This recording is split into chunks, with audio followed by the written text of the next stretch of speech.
of Evans Chibet. There you see Cisse Lima, who's got the 4th fastest time all time, but has had a horrible record here in Boston. 2 DNFs. And a 30th when you come through. So they introduce Lehman to the crowd. Now you notice, again, big race names on the bibs, last names, Gay last name. If you win, you get to be on a first-name basis with the crowd. So when you get over here to see Evans Chibet, you'll know him because it just says Evans. That's the guy. As we're down to not quite a minute beforehand. So, I don't know how your heart's not pumping Kool-Aid at this point. Oh, well, we're looking at Elkanah Kibet. I mean, he is coming off of that 4th place finish. That is the hardest place to finish at the Olympic Games and at the Olympic trials. But he's thrilled to be here. And you know what? He said he wants top 5. But he wants the win as well. He thinks big, he believes big, and he just is so excited to be here. And we'll get into what a top 5 finish would mean for him and Leonard Carrere as well. And there's the champ. Yeah, Evans, he hasn't had quite the build that maybe he has in the past, but he said he's strong, he's fit, he's had an Achilles injury, but sometimes those injuries make us stronger physically, mentally. Our soul just kind of bleeds to get back out there, and that's what Evans seems to have right now. Hasn't raced in years, had an Achilles problem, unable to defend his championship in New York City last year because he was one of the few people that has gone on and won both Boston and New York in the same year. Evans Chibet trying to become the first three-peater since Robert Kipkowich's Chariot 2006 to 2008. But it's race time, so you don't need to hear that from me. Jeffrey Mutai in 2011.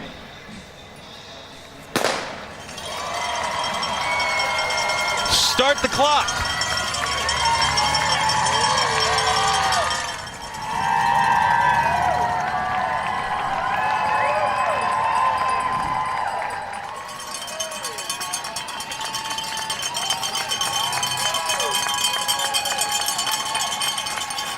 They need more cowbell as they go down that first mile.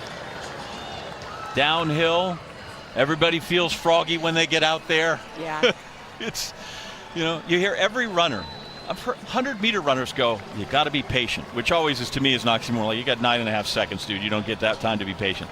Marathon, you need to actually be patient. Even if you're going to run 2:03, there's patience involved. Yeah, I spoke to 5 of the champions that are here in the professional field, and every single one of them said patience on this course especially. And you know what, getting off the line fast, almost doing a little sprint, get the heart rate going a little bit, that's okay. But now you kind of have to settle in here and start thinking about racing.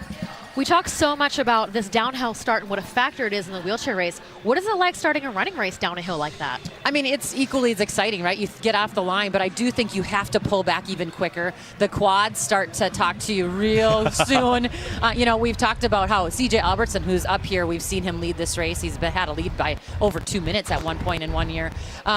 He has done so many different things with his training to be able to build these quads up, including putting bricks underneath his treadmill to be able to get this kind of a downhill start. So there's so many different things that go into it.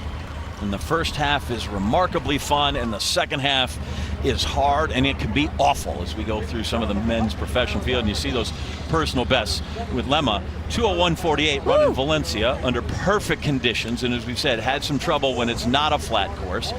We mentioned Sabrian Katat, who is a training partner of Evans Chibet, and Shira Katada, who's had good finishes here, only 14th a year ago. John Carrere, whose brother won this one.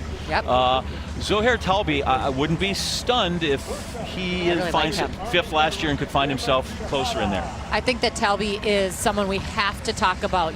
He's coming off of Ramadan. He said he's excited to come here.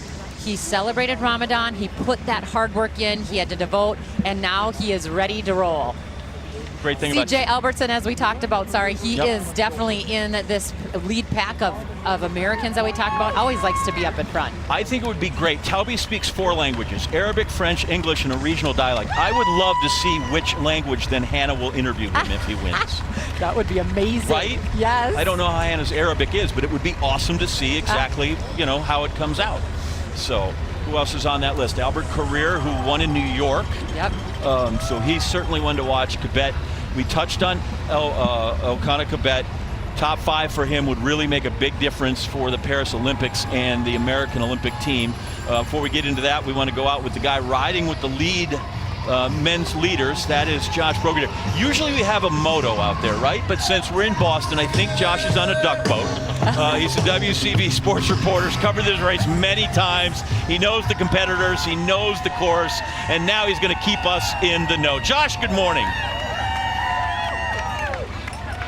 John, good morning to you. This is the best seat in the house. It's like I'm 10th row orchestra watching the symphony. I'm seeing the violinist vibrato, only in this case, it's the runners and their legs are going. And you know what? So far, they're hitting all the right notes.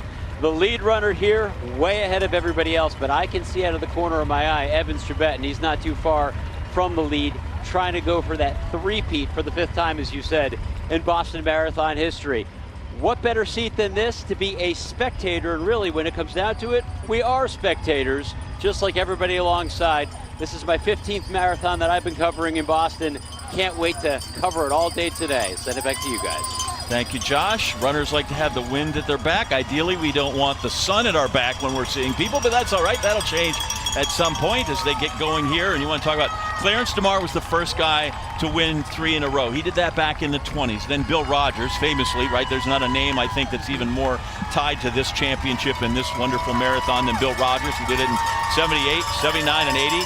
Cosmas and Ndidi did it in the early 90s. And then Robert Kipkoech Chariot, 2006, 2008. Those were the last, the only 4 people that have won 3 in a row, and Evans Chebet trying to match that. You know, Evans Chebet being one that is going for that 3-time champ, winning and being the champion, he's got so much pressure. Not only are you the 2-time defending champion, but he's also thinking about this Olympics this summer. He has not been named to the Kenyan team. In fact, he's not even on their provisional first 5 that are going to make that team. So for him to come here, he really is thinking about, if I win again, that maybe will get me back on this list. That's a lot to handle, John.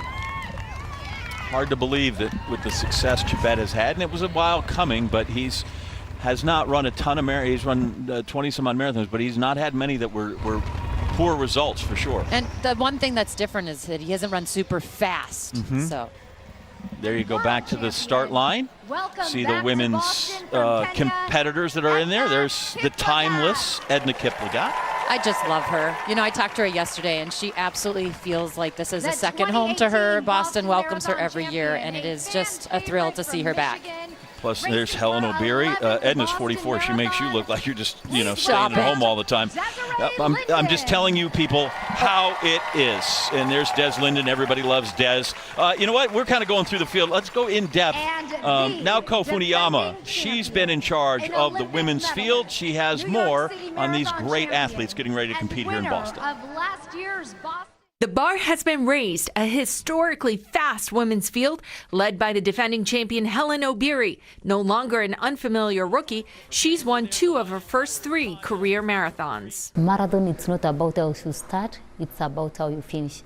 So for me, going to Boston, patient is the best key thing. O'Beary will have serious competition from this year's field, the fastest and early in her career as a marathoner. I mean, if you're new to watching our sport, this is a woman that we are just lucky to have. I mean, she's been so good on the track. Her cross country is amazing, and then also now moving to the marathon. But you know what? I think she really loves this 26.2 thing. She said she loves the training. She doesn't even really like to go back and do track workouts, so she's really transitioned well, and she's just a winner. By the way, we only about 20 seconds left, so we'll make this quick. Just behind her, Sharon Lokedi. How do you win the New York Marathon and only get in the 2nd row? That's crazy. All right, we're about to go. You don't need to hear from me again. Let's hear from the PA and the gun, and let's get going. Run towards Boston.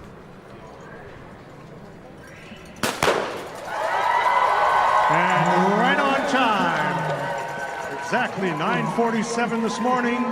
We send the professional women's division off and running. Same destination as our previous starts, 26.2 miles. They'll finish at Copley Square. We're 12 seconds in. Emma Hall just looked at her watch. What could you do? I guess just to see if it started. Yes. Just to make sure it was rolling on. Emma Bates was wonderful in her news conference when they asked her about last year and when leading so deep. She's like, it's just freaking cool to lead the Boston Marathon. Yeah, I mean, you could see that last year. She got this boost of energy when she moved to the front. And even though she didn't break the tape, she felt like that was a pretty big win. She went into last year's race thinking she could set the American record. I mean, she really was confident. And you know what? She's confident this year, too. We haven't seen her race, but that is Emma Bates' MO. She doesn't race a ton. She knows how to get it done in practice, whether it's race simulation, time trials, whatever it is. She builds her confidence from week after week, workout after workout. They're one of the few places on this course that's not lined with people. You know, there are a lot of places where it gets really, really loud as we look at the women's professional field and to do Teshoma. That 2:17:36. Gebra Merriam at 2:17:59. Look at all those sub 220s in this field. It's a group that could really come home quick with the weather's good. And if they choose to push it, they went out conservatively last year, but if they choose to go ahead and step on the gas a little bit, we could have a really fast time here. For sure. We have 9 women that have gone under 2:20. So, you know, we don't see that very often here. We've only seen one woman do that, but we will see some fast times, I think, in this field today. Edna Kiplagat twice has won this championship, and she just said, you know, she just trains hard, and the Lord has blessed her with a body that continues to run and be able to do great things. Helen O'Beary, part of that, like that 2:21 PR is not super fast, but she races super well. I like that you said that, because even last year I was looking back, I mean, and even at New York, like this is a woman that is used to running on the track. She's used to sitting and kicking, having tactical races. That doesn't bother her. A lot of people do not like to have someone sitting on their shoulder or being behind. She doesn't mind right now being patient. She's had to learn this, but she can sit and kick. So that is a weapon that every single athlete out here knows. They do not want Helen O'Beary on their shoulder with 200 meters to go. So they have to sort of run a little bit of that speed out of her. And the women's races have been great the last 2 years. 2 years ago in her win, Paris Chepchirchir went mile 26, and they exchanged the lead several times with Yeshina. And Ababel Yeshina. And then a year ago, and it wasn't until mile 25 that Helen O'Beary shook everybody loose. Yep. So it's a good field, it's a deep field, and I would expect that they're going to be deep into this thing 40 kilometers or more. Now we're going to go out on the course with our leader with the women's elite field of runners. That's Naoko Funiyama, WCVB, veteran Boston reporter. Listen, she knows the race, she knows the field. You don't need me to tell you any more than that. We'll just let her go and tell us what she's got for us this morning. Naoko? Hey, you know what? This is amazing that Emma Bates is leading the pack. This is exactly where she wants to be. But what I love about this race, you guys, is how much it is loved and respected by runners of all levels, and especially the pros. You guys talked about Des Linden being back for her 11th. Sharon Lokedi, she's so excited to finally be able to run this race. She said, I could not wait. I've been waiting all my life to run the Boston Marathon. You know, Emma Bates called this the mother of all marathons. Edna Kiplagat, it's so special for her. But Sarah Hall, I love what she told me the other day. She said, quote, I am obsessed with the Boston Marathon. By the way, it is her 41st birthday today. So happy birthday, Sarah Hall. Way to spend it on the Newton Hills. The mother of all races. Carrie, we have a lot of mothers in this field, like successful runners that have, you know, had children and come back, which is always sort of a dicey thing. And how do you handle that in your career? And just a side note, our woman leading is a fur mom. She has fur babies back home. 2 goats, Thelma and Louise, and then she has this awesome dog. So she's got her hands full too on the side. But yes, lots of mothers out there. Helen, Sarah Hall right there, and Nick Kiplagat. I mean, the list goes on. And I do think that it has changed. The demographic of pro women racers has changed because you can see that it can happen, you can make it happen, and we are all so inspired by it. If I had 2 goats, I would name one Carl Lewis and one Kipchoge. That's what I would. Of course you would. They're the goats. Grant Holloway is not going to be happy with you, though. Well, he needs a gold. When he gets his Olympic gold medal, then I'll go buy a goat and name it Grant Holloway. Out on the wheelchairs, Marcel's coming. He's closing hard. He's already to Newton, which means that's a little slower pace already from him, right? The turnover's not what we're used to. Marcel's peeking behind his shoulder, but but there is nobody there. He is 4 minutes ahead of second place right now. But you can tell if you look at arm speed, the cadence of the way his arms are moving, he is climbing, and he is climbing hard. And then over in Wellesley right now, Eden Rainbow Cooper still going. Her lead's about a minute. It's the first that I've seen that lead start to fall. And she's going to get tested when she gets to where Marcel is, and that is into the Newton Hills. So part of the good thing, right? Going up's hard, but at least you come down and you got a chance to at least sort of catch your breath and reset. You get a little bit of a break. Manuela Schar just about a minute behind Eden Rainbow Cooper right now. And as much as Manuela Schar wants to tell you that she hates climbing, she'd rather go downhill, she loves the flats, she is an incredible climber. And if this gap gets closed on Eden, I think it's going to be in these hills. Daniel Romanchuk in second. Last year, Marcel won by more than 10 minutes, which is really a spanking when he comes through here. There's Eden Rainbow Cooper. Okay, so I touched on this when we went to a break. I want to know real quick. You said here road conditions are really pretty good. They are. Road conditions here in Boston are great. Steering a racing chair, I mean, you're controlling a whole other piece of equipment when you're out there on the road. So in addition to just, going fast, you've also got to be paying attention to potholes, to turns, to bumps on the road and things like that. These roads in Boston are smooth. The course is straight, and you can really focus on getting your cadence up, putting your head down, and just going. Right now, Marcel Hoog, estimated finish time of 1:12.56. So we know the second half is going to be slower. It's almost impossible to negative split in this race. So I expect the pace to slow down a little bit from that. But joking, yesterday I asked him if he saw 1:10 on the horizon, and he said, no way, not for decades. But we're getting pretty close to 1:10. So we're getting close to breaking 2 hours in the marathon for runners. Yes. What is that? Like, what's equivalent to that? It's so hard because, like we were talking about the courses, they play such a big role. In this Boston course, sometimes the times here can be 1:18, 1:19, 1:20, but if you've got a tailwind for that whole course, they can be tough, they can be slow. Right. And But now, you said close to 1:15 would be pretty, that'd be almost... Marcel has the fastest world's best time right now at 1:17.06. He's the first man to break 1:18. Okay. and look at the elite fields, men's and women's. Men's on your left, that's Cisse Lema, who is out in front. He ran 14:21 for that first 5K. Again, that seems pretty sporty, but it is mostly downhill. The defending champ, Evans Chibet, tucked in just behind him. Well, what I like about Lema is that he's had 2 PBs in this last year in 2023. He ran his 2:01:48 in Valencia. That was just in December, so not that long ago. And then he also had a good half marathon in October of 1:01.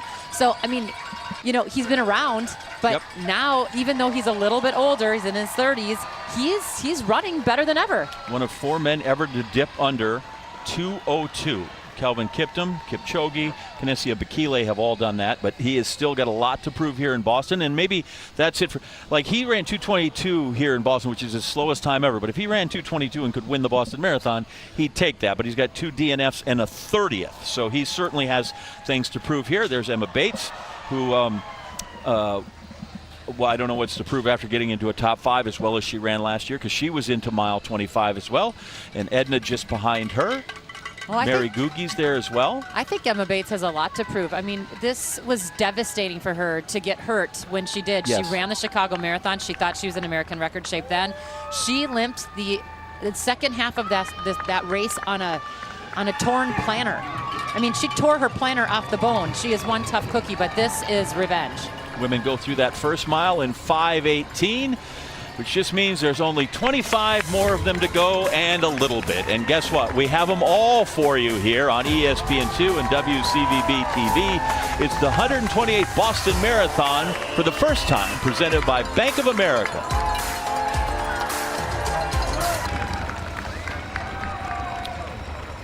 Back here at the 128th Boston Marathon, and all the elite races are underway in various stages along the course. First guy that's going to come home is Marcel Hoog in the men's wheelchair race. Eden Rainbow Cooper continues to lead in the women's race. There's the men's. Cisse Lema out early in this one. A long way to go, and be curious to see if he can hold up on that.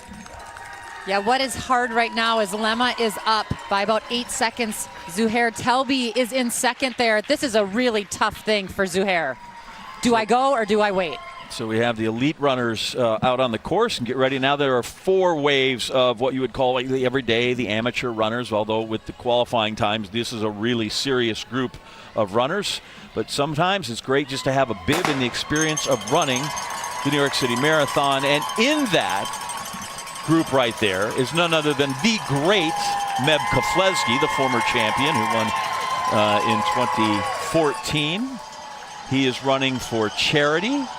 He is the worst athlete ever at retiring. As he said, I'm done after New York. His 26th marathon, he's run like 6 of them since, but he's going to raise a ton of money for his Meb Foundation that does nothing but good work. Meb is a legend here, as is Duke Castiglione.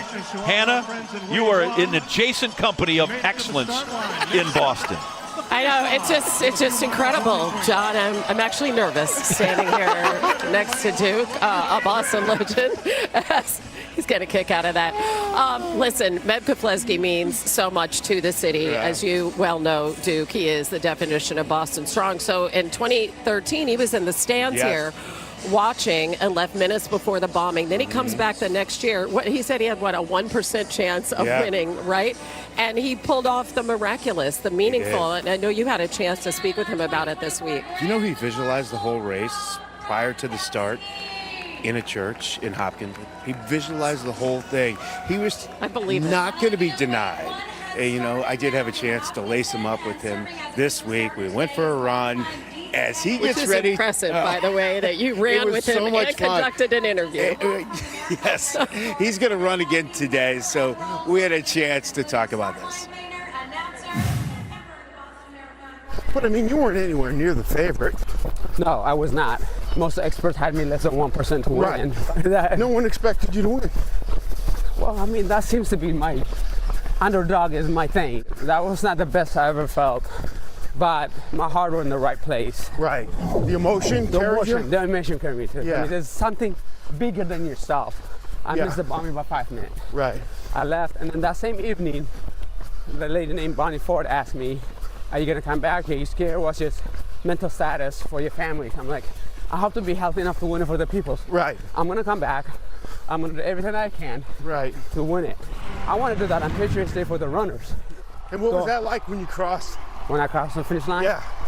That was magical. What do you think it's going to be like when you cross this on Monday? It's going to be emotional. It brings us all together. The camaraderie is just amazing. Just an incredible time to be here in Boston on April 15th.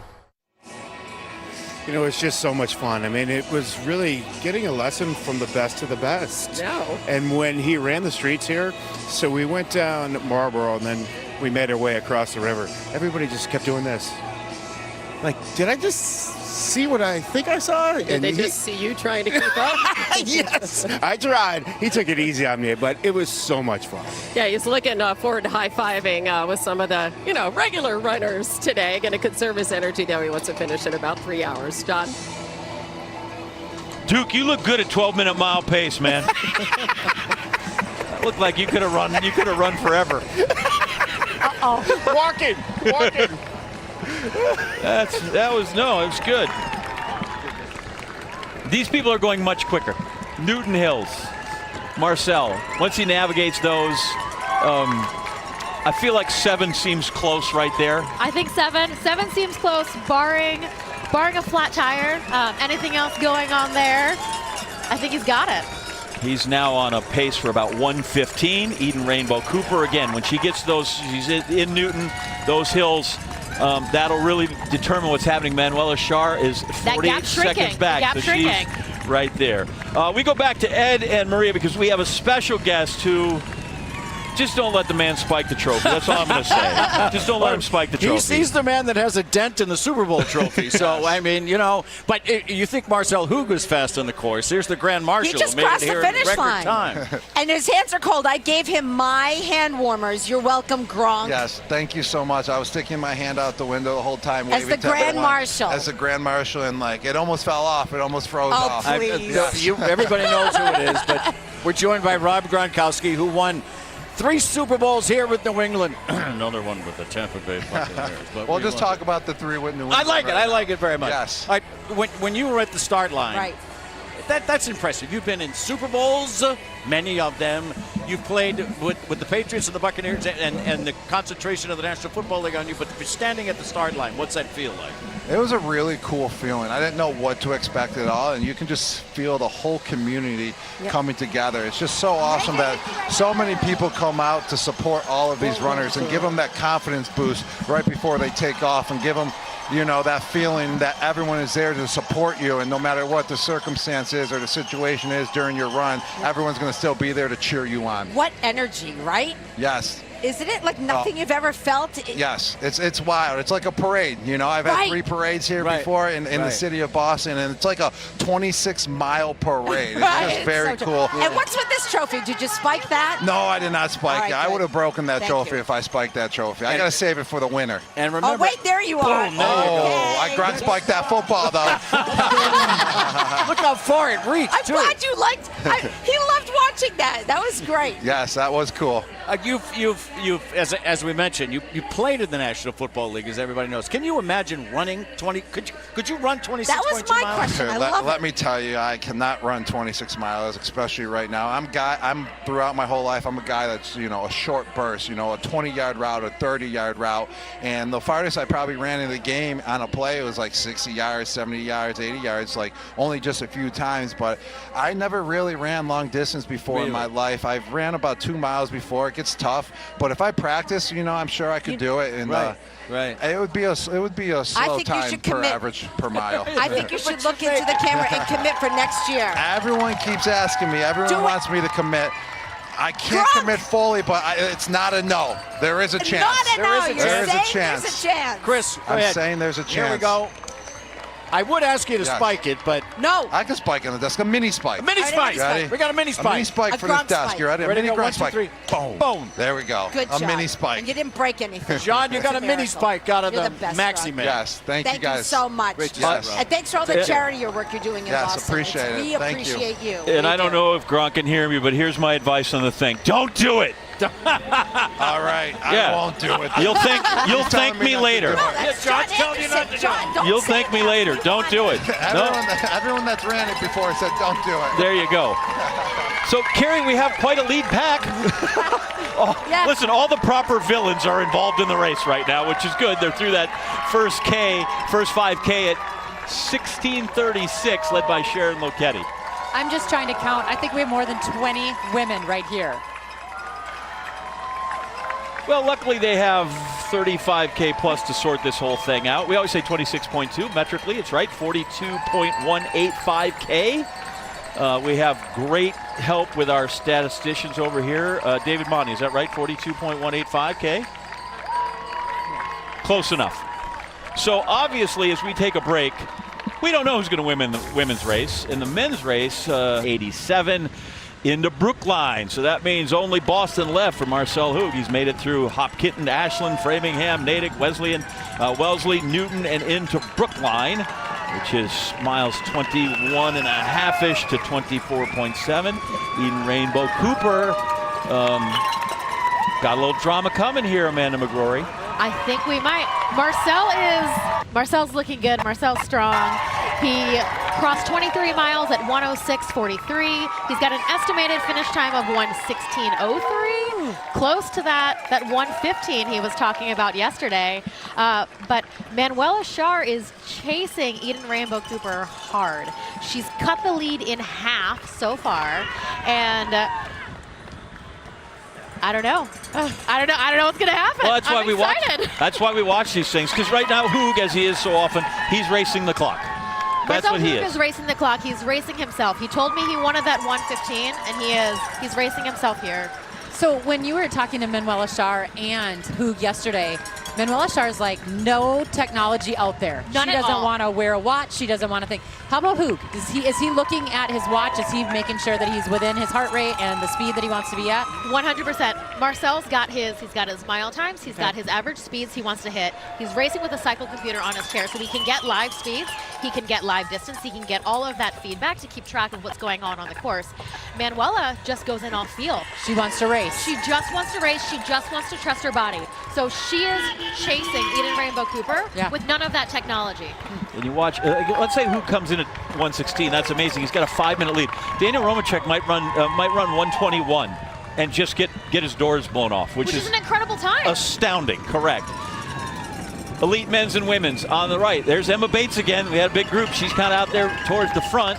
And then there's Cisse Lema, who ran the first 10K at 28:28. Jeffrey Mutai's course record, he ran 29:09. And clearly the rest of the field, which is about 25, maybe 30 seconds back, has decided, you go ahead. We don't trust that you can make it the whole way. Guess what he has? 2 DNFs and a 30th place here. I know he's a 201 guy, but he has to prove himself here. He can do it. He has the ability to win this race, but can he do it here in Boston? And I know that a lot of these guys, they know that they've raced against each other here or at different places. They need to start thinking about what's going on in front, but they are worrying about each other right now too.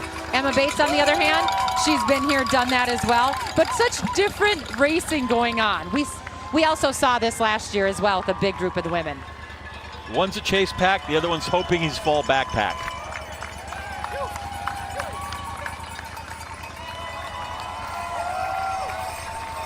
Cisse Lema on the left, comfortably ahead, but trust me, somewhere along this course, things will get uncomfortable. Marcel Hug,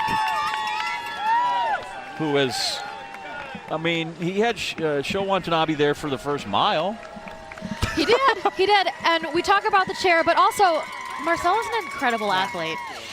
He is made to be a wheelchair racer, and if you watch him and you watch him push and you watch that stroke, he is right on. His technique it's impeccable. It's like nothing else.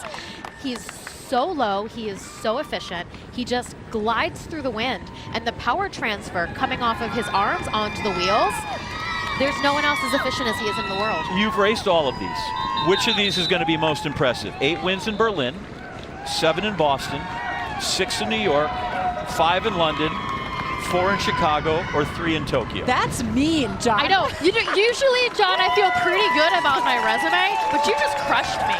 No, I just want to know which of those, like, because Berlin's a flat course, yeah. and New York can be a hard course. Like, which of those is the most important? What I think is most impressive is that he's been able to do all of it.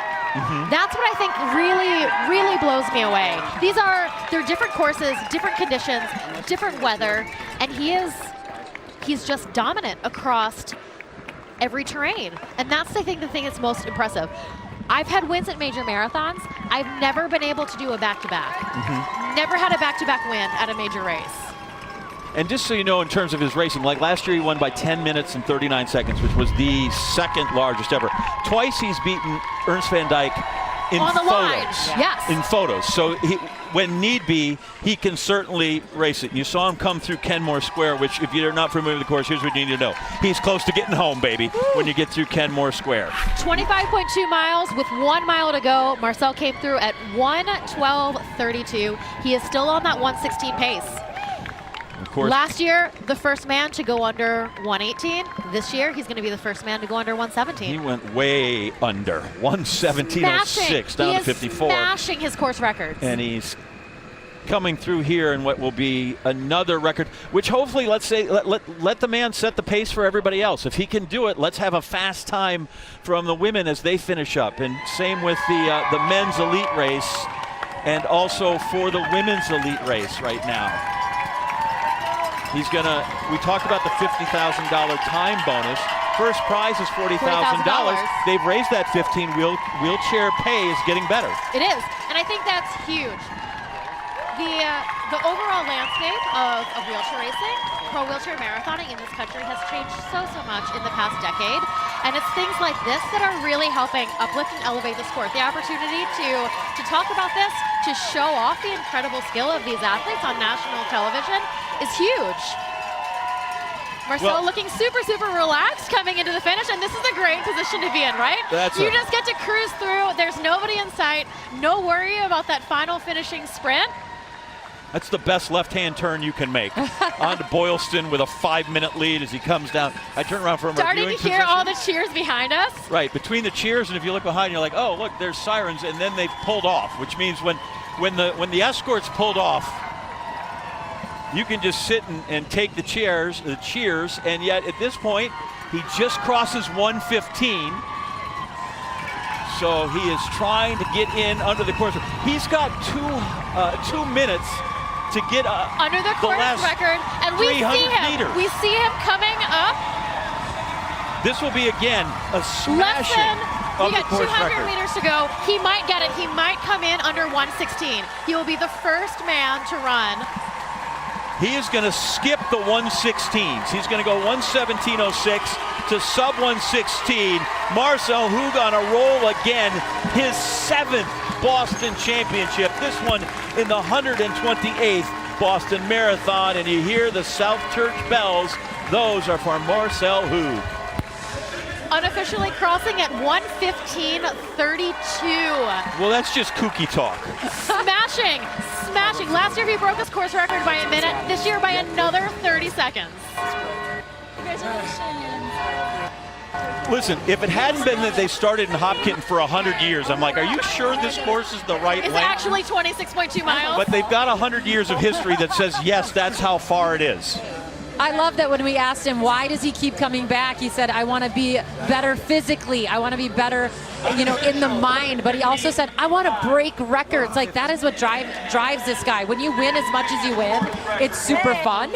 But also, it's very hard to kind of one-up yourself every single time.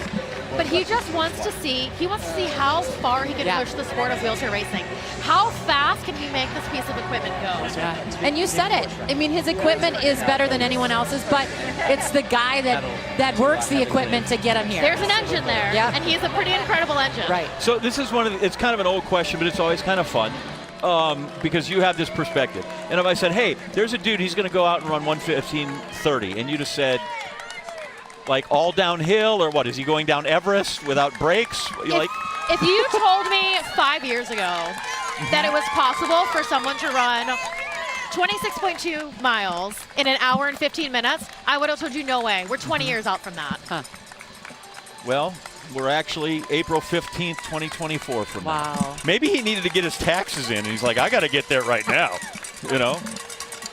Professional races there, you see, out in Framingham, and Lemma is like, we're told there's 30,000 people in this race, but it appears in the men's elite, there's just one dude. He just snapped off a little 4:38, so he continues to run so strong. Look, listen, he's run 4:33, 4:46, 4:17, 4:33, 4:38. He's locking in as he passes over 15 kilometers. He doesn't hear anyone but the people that are on the sidelines right now. He didn't have to wrestle with anybody to get to his water station, his drink station. And I am all for great racing, and it would be wonderful. But if this guy's going to go out and he's going to run this and destroy people, and you want to come run 2:02 or something funny like that, I'm here for it all the way. Exactly. I mean, he has been devoted since the very first few steps of this race to take over and do what he needs to do to come and figure out how to run Boston. He has figured out how to run other races. He's run the 4th fastest time ever, over 26.2 miles. So clearly you can't underestimate this guy. Take a look at the women's field on the right. Right in the very back, I think the blonde ponytail is unique, right? That's Dominique Scott, former Arkansas runners there. And I don't see her in there, but we should make mention that Jenny Simpson's out there making a second go of the marathon distance. She tried the Olympic trials, couldn't finish, said that was sort of humbling, sort of embarrassing. She's out here to at least get through the 26.2 today. Well, we talk about Helen O'Beary being one of the most decorated track athletes internationally. So is Jenny Simpson. I mean, here in America, she is probably the best middle distance runner we've ever produced. She's now transitioning to the road. She had a good half marathon in New York leading up to this, but she's still figuring it out. And I do maybe see that yellowish orange kit of hers a little ways back. All right, Amanda McGrory, that appears to be an athlete struggling.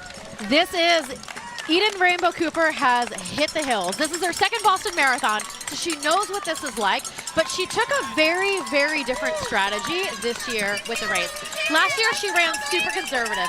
She hung with the pack. She tried to stay in with that group, but she's now training with Catherine de Bruyne's coach, Arno Mol, out of the Netherlands, and Eden's move for this race is very similar to what we saw Catherine do at the New York City Marathon in 2023, just this past November. She went out hard and banked on holding that gap. And all Eden needs to do right now is hold on. Manuela started cutting the lead behind her. She was down to about 40 seconds at one point, but it started opening back up again. Manuela broken away from third, fourth, and fifth, that pack behind her. She's only a minute out behind Eden Rainbow Cooper, but Eden's holding the gap. And so often we say if somebody goes out really fast and they kind of blow up, they go, oh, that was not the smartest move. In this case, that's the smartest move for her to win, is to go out fast. I had breakfast with Susanna Scaroni a couple Name weeks dropper. ago. I know, right? But this is right after she pulled out because of the injury, and I asked her, who is it that I need to watch? And she told me Eden. And no one?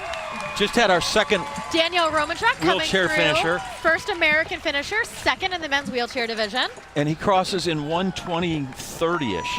Which is a very respectable time. Respectable, that's amazing. And as we said, he just sometimes it's a tip of the hat, right? At some point you go, okay, can't deny class. And the guy that went through did it 5 minutes better than you did. Rainbow Cooper. Catching a little bit of a break on one of those short downhills. So I think towards the end. right, people do the planking and that hurts. Like how, when you get into that crouch position downhill to how much your core and thing, like how painful can that be to sit in that position? So racing chairs are definitely not built for comfort. They are Right. built for speed. And so all of these athletes are tucked up underneath. And as you see Eden coming past here, her feet are up underneath the seat. So you sit with your feet to your butt and your chest down to your knees. You're as compact as you can possibly be. That's a hard way to sit for almost 2 hours. And then when you're coasting down the hills, you want to be in tight, you want to pull your elbows in. And so trying to stay loose when you've got everything pulled in tight like that is also tricky. Cisse Lema on the left, he's through 15K in 42:43. Minute 21 lead. Talby's there in second. Kotut also right there. Evans Chibet, Kotut's teammate, both coached and trained together. Gabrielle Gay in that pack. Albert Corrier in that pack. Mohamed Essa in that pack. Eden Rainbow Cooper. It just goes to show, too, because we saw her at the top of that hill where it's the very hardest. And it looks like she can barely go, and then all of a sudden, like, oh, well, she looks fine. Now she looks like she's cruising. And it's amazing how much you can tell looking at the way that she is pushing and what her arms look like and what that stroke cadence looks like. However, I may have spoken too soon. Manuela Schar just cut that lead to 30 seconds. Well, Eden is struggling a little bit up these hills. Manuela's done this race a lot. She is a 4-time winner here, and every time she's finished since 2017, she's won it. If she makes it to the finish line, she's winning the race. This is one of the few times where we've seen a picture of Eden Rainbow Cooper in front like that where you can turn around and you could see Manuela. So if she turns around over her shoulder, suddenly she's like, oh, company. She's right there. And when you're that person chasing, when you're right behind, that just gives you that extra little push. When you see the competitor ahead of you come into view, it makes you feel like you can do it. They're right there, and it gives you something to chase for. It's harder to hold the gap from the front when you can't see the pack behind you. She has not had traffic for 20-some-odd miles, but she may get into some now. You can see a little bit of fatigue. Early on in the race, she was really getting a lot of lift off the back of her wheels, and her stroke's looking a lot shorter now. That's the fatigue, and that's her tightening up. Going from climbing the hills, tightening up, down the hills, coasting. Manuela's running a 5:42-mile pace at 21 miles. That's decent climbing those hills.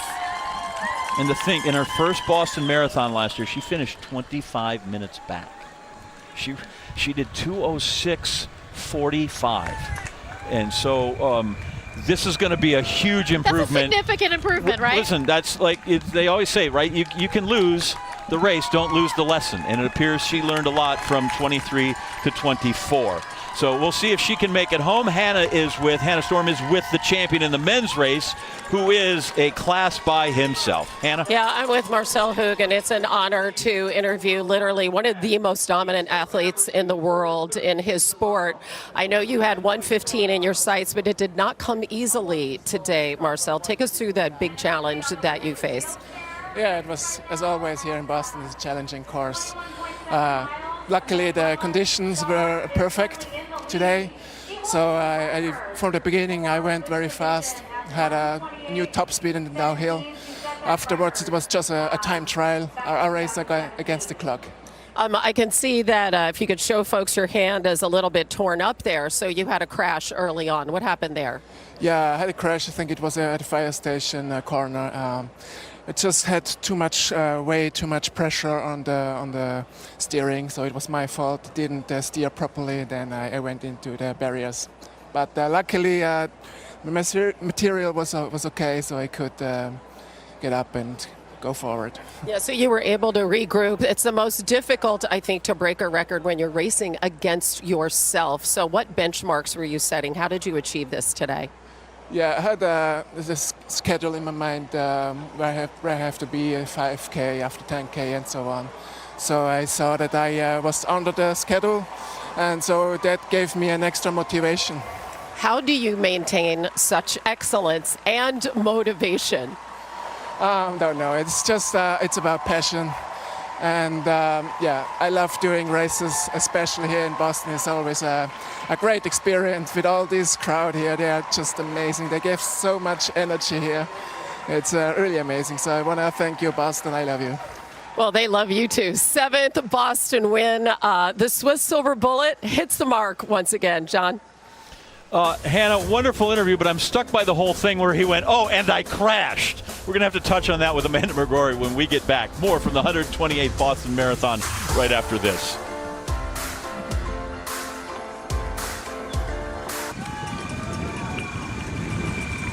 '128th Boston Marathon presented by Bank of America. 3 races still out on the course.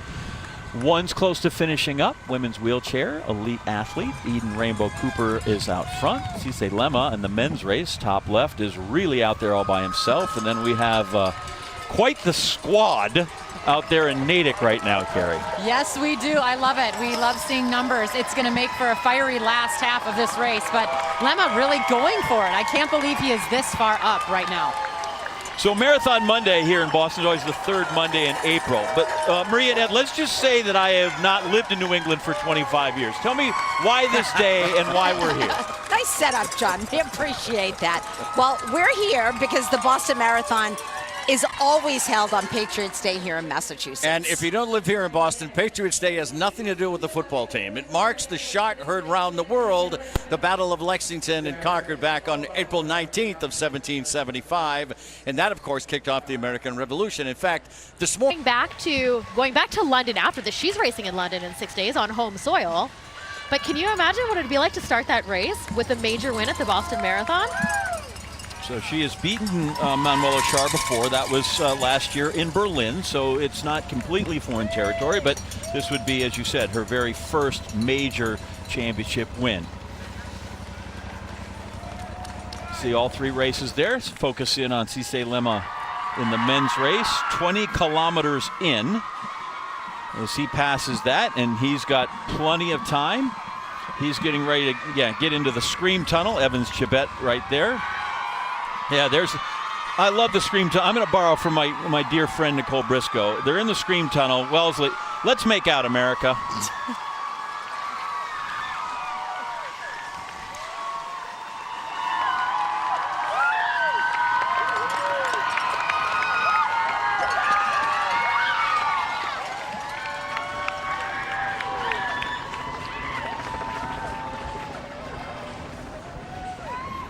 So he goes through 20K in 57:13. Evans Chibet a year ago came through 20K in 59:02. So he is out there and he is spicy.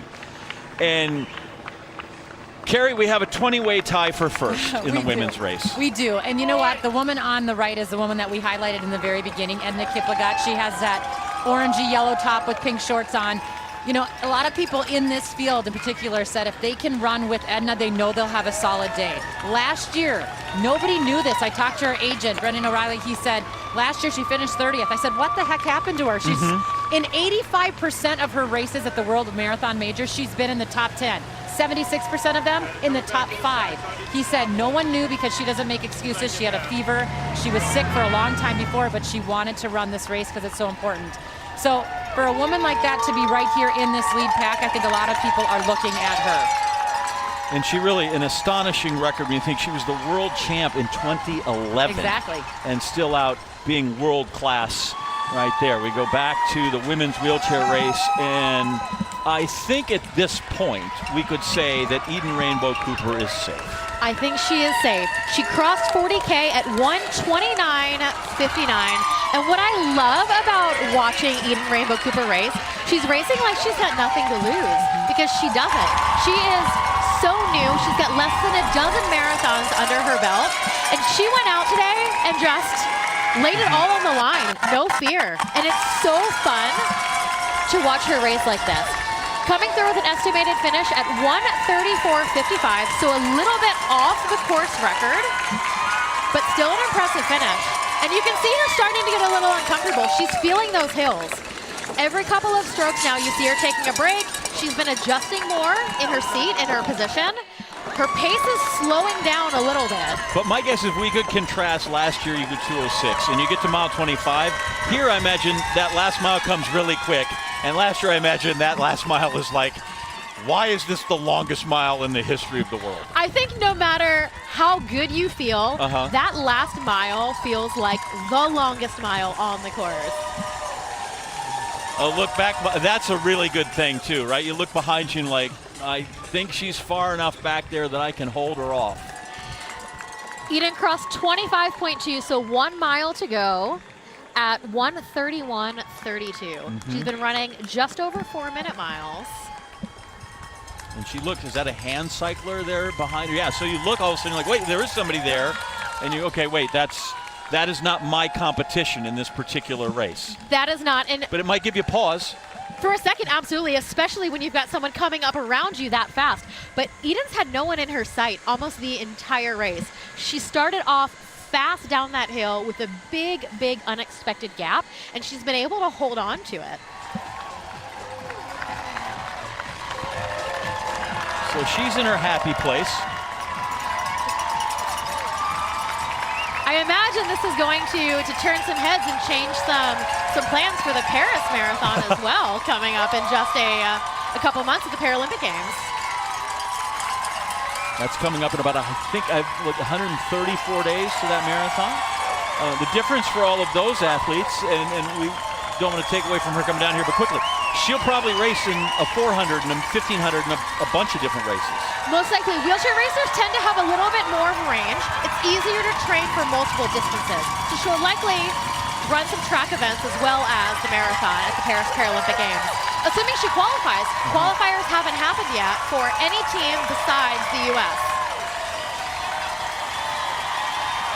And she's going to make that famous turn left onto Boylston. Cue the tears, John. You know I got him. I got him right now. Turning around to see her come around that turn. I can't wait. How about this? Because you've had this happen to you. You haven't won. Now you win, and now they introduce you, and forever they're going to introduce her as the Boston Marathon champion. Marathon champion. Like that seems like that would be a goosebump moment. Like when you go to Chicago and they go Chicago Marathon champion, right? That's still got to get you a little warm and fuzzy. And to come into a career with this much success so early, absolutely incredible. Well, it turned out you said from the front that you said from the beginning she needed to go to the front and go as hard as she could and lay waste to anybody behind her because that was her chance to win. And that strategy turns out to be the right one for Eden Rainbow Cooper. See her coming up to the finish now, and she's picked up the speed. Look at her go now. She knows that she's got the win. Well, she can see the taking tape. that last little bit of a finishing sprint. So it's so great. After all that effort, now you get all that elation. Eden Rainbow Cooper. She is the winner of the Boston Marathon for the first time and her first World Marathon Major Championship. At 22 years old. 22. Look at that emotion. What I love about her race is she went for it from the gun. She didn't look back. And that Not at all. At 22 years old, to know that you have a 4-time champion. racing behind you in Manuela Schar. That is scary enough. And the Paralympic champion in Madison De Rosario. Woo! She was second here last year. Also had won in New York. Yep. So. But the confidence that it takes to go out hard like that. Like, what did I just do? I know. Oh. This is one of the best post-race reactions I've ever seen. Yeah. A lot of hard work right there. 1:35.11 for Eden Rainbow Cooper's unofficial finish time. It's good to surprise yourself sometime. And there's something to be said too about I think I can, and then wait, I did. Right? There's a little hurdle in that to come through. So our congratulations to Eden Rainbow Cooper out into the men's race. Cisse Lema goes through the half in 1 hour and 19 minutes. That is the fastest ever in Boston. There you see behind him Evans Chibet, the defending champ. He's got a crew here, and yeah, let's bring in Josh Brogadier, who's in the lead moto with these guys. And Josh, I thought maybe you were going to have more people to talk about, but right now you just got one dude in your sights. Yeah, it's just Cisse Lema. He is so far in front. I can tell you, John, from my vantage point, I can't even see any of the other runners. I mean, it's as if they're not even on the course. There was a kid in a yard in Wellesley who was racing him a short time ago. He was the only one I could actually see keeping up, which was fairly impressive for a short time. He did it safely. But the point is, there's nobody even close to him. His stride looks great. And when we went through the Scream Tunnel in Wellesley, all the Wellesley College students were screaming, and I think more out of shock with, wait, is this guy the only guy? Rather than the normal adoration that we hear from the Scream Tunnel. But in all seriousness, he's looking good, and he's so far ahead. And I had a whole lot of other guys to talk about, John, but to your point, it's all Cisse Lema right now of Ethiopia. Well, if you just park yourself in a minute and 49 seconds, they'll run right by you, and you're going to have all kinds of people talking about it. Now, contrast that with the women's elite race, and Naoko Funiyama. She's got all kinds of people to talk about. I don't know who she's going to pick out. Or you're just, Naoko, you're just talking mass, whatever you got for me. Has been incredible, John. This is just absolutely incredible, John. They've been running in a pack of about 20 wide for basically the entire race, and they're running so tight that when they go to get water, they have to actually weave through each other to get that water. Sometimes, like, you almost think that they're gonna like run into each other trying to get water, but they've been very careful. They've been staying in the pack. Emma Bates has, for the most part, led this pack, but I don't think anybody's taken her bait in terms of she's trying to separate herself, but nobody's coming with her. So you see her tucking back in. So this is really exciting. And as Carrie mentioned earlier, you just know in the backs of these women's minds is that kick that Helen Obiri has at the end. And they know they have to have enough fuel in the tank to keep up with her right at the end. It's going to be an exciting last few miles here, but this is playing right into Helen Obiri's wheelhouse. She did this last year. She's just chilling right now. And a lot of people will look at Helen Obiri and say, look at how, so much movement in her. She's right in the middle right there. Lots of arm movement. Her head is everywhere. That's how she runs. So don't get nervous. Our compliments early on to Mary Kate Shea. She said she had a deep race and a fast race, and boy, does she. Usually somebody here is not at their best, but right now all the women are running strong, and we'll have more racing here at the 128th Boston Marathon right after this. Hannah's got for more than half a century. Congratulations to Larry. So glad to call him a colleague and friend. Here are the races he's calling internationally and the ones we're calling right now. Men through Wellesley. Cisse Lema went through the half in 1 hour and 19 minutes. And on the women's side, this race, we thought the last couple of years were going to be great because it came down to mile 25 with a group. This right now is unprecedented. 20 ladies still racing very much in the race, very much in the running to be the Boston Marathon champ. We have two elite races that have been decided. Marcel Hu ran away with the men's race, and Hannah is with our women's champion, Eden Rainbow Cooper. Hannah? She has emerged. This 22-year-old from Great Britain absolutely burst on the scene, made history, too, as the first woman from Great Britain to win the Boston Marathon. But, Eden, I have to ask you, when you woke up this morning, did you envision this? Absolutely not. Last year for Boston, it was my first Boston last year, and it was a really, really tough race for me. So I just wanted to come here and finish the race and just have fun. So first place, I can't believe it. I mean, you attacked this race from the very beginning. Did you realize how far ahead you are? And at what point Manuela Schär was trying to chase you down? She couldn't. I had no idea. I know that first big hill is scary, so I just went for it. I know there's no corners, and as long as I could keep my line, I could go fast. I have no idea what speed I hit. I was too scared to look.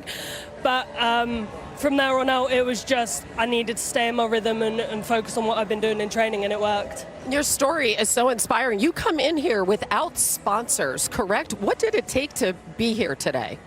I mean, just to get my own racing chair, it took, I did a fundraiser about 1.5 years ago, and so many of my friends and family were able to give me some money to help put towards my chair, and I've been so lucky to have so much support around me. But yeah, it's a difficult sport and an expensive sport. Really quickly, where'd you get your name, Rainbow? It's my mother's last name. It comes from Vikings. I love it. Pot of gold at the end of this rainbow. Eden, good luck on the London Marathon. And fingers crossed in Paris? Fingers crossed. Thank you very much. Great to meet you. John? Oh, a terrific story. One of many, because really, if you run this marathon and there's 30,000 people, there's 30,000 stories. Hers happens to be a championship one. Back with more racing when we come back here on ESPN2 and WCVB. The Boston Marathon, men's and women's elite races still out on the course and waiting to be decided. Cisse Lemma, his 5Ks, he's through 25K with about a 2-minute lead. 14:21, 14:07, followed out with a little 14:15, 14:30, 14:31. Most of those would win the turkey trot in your neighborhood on Thanksgiving morning. Yeah. Don't you think? Well, he just ran his last mile in 4:38. He was well under that course record pace by about 40 seconds at the halfway mark. I mean, this man is flying. Course record held by Jeffrey Mutai of just over 2 hours and 3 minutes. One of the chase group, which is now 2:21 back. Evans Chebet's there, his teammates, Brian Cotot, Albert Carrier, John Carrier's there, is also Haftu Tekla, who I found on Friday, and I just asked him, what makes Boston unique? And he said, well, one, the course is very difficult. There are no pacemakers. And he said, and the prize money. So, you know, they always say you never think about money on the starting line, and then it's the first thing you think of after you get through the finish line. Well, and I think that here's a good point. You said, like, they're not thinking about time so much here. I mean, yes, there is a course record bonus, but they come here and it is championship-style races, no pacers. You're just out there running against each other. So, yeah, but they got to get it going if they want to race against Lemma for the win. Yeah, and with a 2-minute and 22-second lead, 2:21, I think at some point those guys behind Lemma do have to think about time, because right now doesn't look he's coming back. That all changes though when we get to the Newton Hills and Heartbreak Hills. So maybe they're going to hold their water and see what happens. But if that's how it is, once that comes, they're really, really going to have to go. Take a look at the women's group there. Emma Bates still out in front, just as she was before, and she's got company, Helen O'Beary, which is good company. It's just fast company. Well, you could tell Helen doesn't like to necessarily just be back in the pack. She's always kind of sniffing that lead, even though we talk about her sitting and kicking. But Emma Bates is one of those athletes as well. She is chomping at the bit to have a huge, huge breakthrough, and she's coming from that injury. It is so exciting to see such a huge pack coming through. My favorite part about making this transition to commentating versus being out there is getting this view of the race and getting to see how all these women are running and working together. Yeah, right now and they haven't really changed a bunch. Emma has decided that she's comfortable up there the whole way. She hasn't decided to drop back, which is curious, but that also I think speaks to the weather out here. It was about 50 degrees when they started, and the wind is behind them, pushing a little bit. It's kind of gentle, so you have that, and so leading probably isn't quite as exhausting as it could be if you were running into a 12-mile-an-hour headwind. Right now I think they're all pretty comfortable. 5:28 per mile pace right now. One of the women that we've been watching a lot of this race is Sarah Hall. Her husband has the fastest American time ever run on this course. Ryan Hall ran 2:04 here on this course, and she has yet to really nail it too. I mean, she is a very good marathoner, has made the World Championship team for the U.S. She did not make the U.S. team for the Olympics. She was 5th at the Olympic trials just 10 weeks ago, but she's up there. She knows this course, and she is bound and determined. It's her birthday today. We've said that early on, but Sarah Hall still up in the lead. good pack there and a pack of one in the men's race. And he just keeps kind of pushing it out there a little bit. Up to, we said, over the 25K mark, he was up by 2 minutes and 21 seconds. And then there you see the chase pack. And at this point, they are chasing. I'm not really sure they're hoping he's going to fall back, but that's led there by Evans Chibet. And you saw Albert Carrier, a former New York Marathon champ, was there, kind of a pinkish top when he was going as well. And if you're having trouble hearing me, it's because those women are now running through the scream tunnel, which means there are more women all in. This is just girl power, and I am here for it. Yes, it is. And Emma Bates is high-fiving everybody. Ed Maria, these are your people, and they're out of hand right now. They are celebrating, John. They are doing their thing.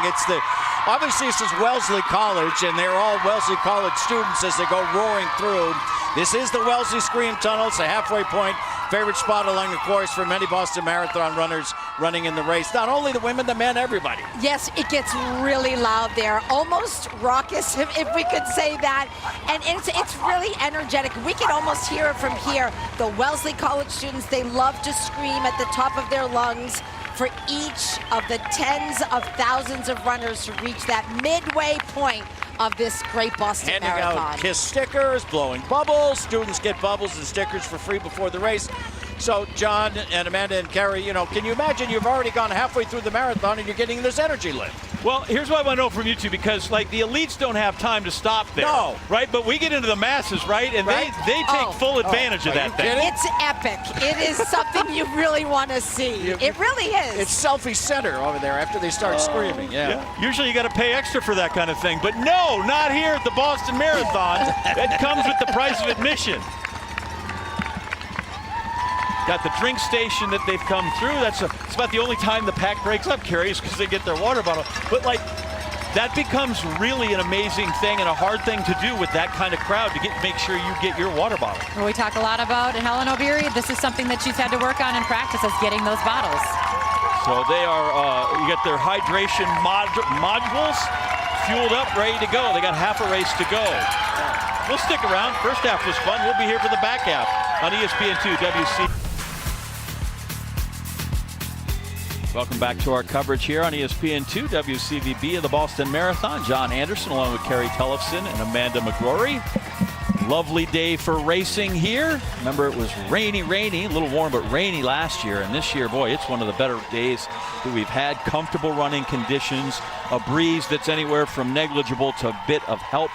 So the runners are out there. The men's field out front, Cisse Lema is on record pace, and as he goes to mile 18, he's coming into the first of the really kind of tough hills that he's going to have to negotiate, and that will be the opportunity for those in that chase pack to come and try to get him if they choose to do so. And on the women's, they're about 3 minutes off of record pace, which maybe is why we have so many of them there. And here we have Sharon Lokedi. You can see her now clear on the right side of the screen there. We got to mention her name. She and Helen O'Beary right next to each other. They're very good friends. They don't live next to each other anymore. Helen is in Colorado. Sharon spends most of her time in Kenya, but they want to run well together today because that will give them a leg up, if you could say, on their Kenyan team for the Olympic Games in Paris this summer. But yes, what a big pack right now. They're not running real fast. All these ladies have run this pace before. I think that what's happening now is the mind is starting to work. Before, they're just getting through these early miles, making sure they're getting their fueling, their hydration. But now their mind is starting to turn on. What is going to happen? Who is going to make the move? Somebody needs to start pushing this pace because they're playing right into Helen O'Beary's hands. Sharon Lokedi, a fine runner at the University of Kansas, won an NCAA championship in the 10,000 meters there when she was there. And you talked about that. So just on the right, I believe that's Des Linden, right? Yeah, still right there hanging on, a former champ, 2018. And she talked about how it's not just fitness here. And I guess it's that way with any marathon, but especially here in Boston. She's like, your head and your heart has to be in the right place. I think most times when you run this race, your legs are shot before you hit the half marathon. Those downhills kill you. And then you have to start believing that I can get up those 4 big hills that are coming. And so, yes, Des is spot on. I mean, I think she even said if she could go back and do something else with her career or in the future, it would be a sports psychologist, because that is what is so important when you're an athlete, as you know, Amanda. 100%. We talk about this so much that when you reach this level of competitive athletics, the physical differences between athletes, they're really negligible. It's all about having your mind in the right place and being strong enough to overcome how bad you hurt after 26 miles to make it through the finish. And I think it's fun. Let's just keep it on Des for a second. She said it's her 11th time here. People keep kind of saying that, and she kind of thinks it's funny. But that is why she's back time and time again, because she knows how to handle this course both physically and mentally. And Des has gotten herself all the way back up into that lead pack, but it is in so many sports. You just put whatever distance it is. In football, it's 100 yards. In marathon, it's 26.2 miles, and it's the 4 inches between the ears that makes all of the difference. Naoko Funiyama, lead moto with the women, and I mean she's with the women. You've got them all. And it has been really fun to be riding with this pack here. And I love the fact that Des caught up. I know you guys talked about it. Des knows this course better than anyone else. I talked to her the other day about why she kind of sometimes is running off to the side, and that's because she's running the tangents. She is cutting the shortest course possible. She said, I am only going to run 26.2 miles. Everyone else can run more if they want to, but I am only going to run 26.2. So that's why you see her sometimes off to the side, making taking a little bit of a different line than everyone else. Now, I do love how relaxed and strong Emma Bates looks. She told me that she's got a real chip on her shoulder with the injury, missing Olympic trials. She was so bummed about it. And there's actually more to the story. She had bought this house, this lovely old house, about a year ago. And when the plumbers sort of cut into the walls to try and fix it up, they found asbestos. So that spilled all over the house. She had to throw away all her clothes, her furniture. They had to move her entire family, the goats, the dogs, the cats, all the animals. And finally she settled in, but she believes maybe that stress led to the injury, or, you know, just exacerbated the situation. So she was really stressed out. So she said, you know what? I am so happy that I am able to run the Boston Marathon, and you bet she's gunning for a title today. All right, now, I don't need to tell you this, but I will anyway. With that much of a race, don't go anywhere, because we're going to need to visit with you again. And while that race sorts itself out, of many talented women, Hannah has one of her own to go one-on-one with right now. Hannah? The true trailblazer and a very, very important person in the history of the Boston Marathon, Marilyn Bevans, who was a marathon in under 3 hours right here back in 1975. What were the challenges facing young black women who wanted to do distance running at the time? Well, one challenge is a stereotype. Well, blacks, runners, supposed to be sprinters and fast, and then you have distance runners. That was kind of odd, but I enjoy running and I didn't have any speed. And you started running with the men, correct? I started running with the Baltimore Road Runners. They got me started. They helped me in training as far as my first marathoning, and I will always remember them and respect them and appreciate what they did for me in my running career. Now, 2 years later, you became the first black American woman to actually win a marathon, which you did in Maryland, and then the first to medal as a runner-up here in Boston in 1977. What do you remember about that day, Marilyn? 1977 was a good year. And to come in second, it was just surprises me. And I enjoyed the notoriety, but also it let other young women see that black women or women, all women, whatever race, can also run and run the marathon well. And where are we in terms of minority participation in distance running in this country? I think it's going up. I really do. I think people like the fancy shoes and like to get out there and have company and really work on your physical fitness, keep your weight down, make some friends. It really has a lot to offer that way. Okay, you're going to make the rest of us feel bad. How much do you still run? I know you still run, right? At 74, I don't run as much as I used to. I get a lot of injuries. I got to understand you can't do everything. You got to be careful. But I'm still running, and I still enjoy running. And you'll always be an inspiration, Marilyn Bevans. Thank you so much. Let's get back to the race and John. All right, thank you, Hannah. Women came through the half marathon at a time of 1:12:53. You talked about playing into Helen O'Beary's hands as a track race. A year ago it was a minute faster. So again, they're not. It's not a drag race. It never is. But well, there is one on the men's side. But this is a case where nobody's going to be you're not going to shake anybody at this kind of pace. Well, Googie Cooper is now up front. She's been 9th, 3rd, 2nd, and 7th. And then there's also a woman that's been here 11 times, as we've talked about, and she's started to make her move. She's not messing around out there. We talked about tangent. She's not running any more than she has to. She locks in. This woman knows how to run this course. She has won here, and you better believe she would love to win again. Ran her first race here in the marathon in 2007. Yeah. And then said she wasn't sure if she was going to commit after the Olympic trials because she ran in Orlando back in February 3rd. And she said her father, who is having some health problems, he's fighting some Alzheimer's, he said to her, I can't wait to watch you run in Boston. She's like, oh, I guess I'm running Boston. Yeah. Well, you know what I love about Des is, everyone kind of sees this like, she can have dry sense of humor, right? She can put it out there and just say it how it is. But she loves this sport, and she gives all of herself to it, and she's very passionate about it. She wants to be here. She wants to perform. And she wants to do well for her sponsors, her family, her team, all of it. So, props to her for coming back out time and time again. But I was touching a little bit on Googie Cooper, who's up in front. Mary has been here and done so well, and a lot of times because she's been maybe 9th or 7th, she gets overlooked. Well, she's been 2nd and 3rd here before. She's coming off of a PB. She just ran 107.38 for the half marathon in March at the Rome Half, and she looked me straight in the eye and she said, I am ready and I want to run well, better than I ever have. Well, if you've been 2nd here before, it's pretty good. And so far she shows that. As far as I know, Des is the only woman here running to the finish line so she can get to her podcast.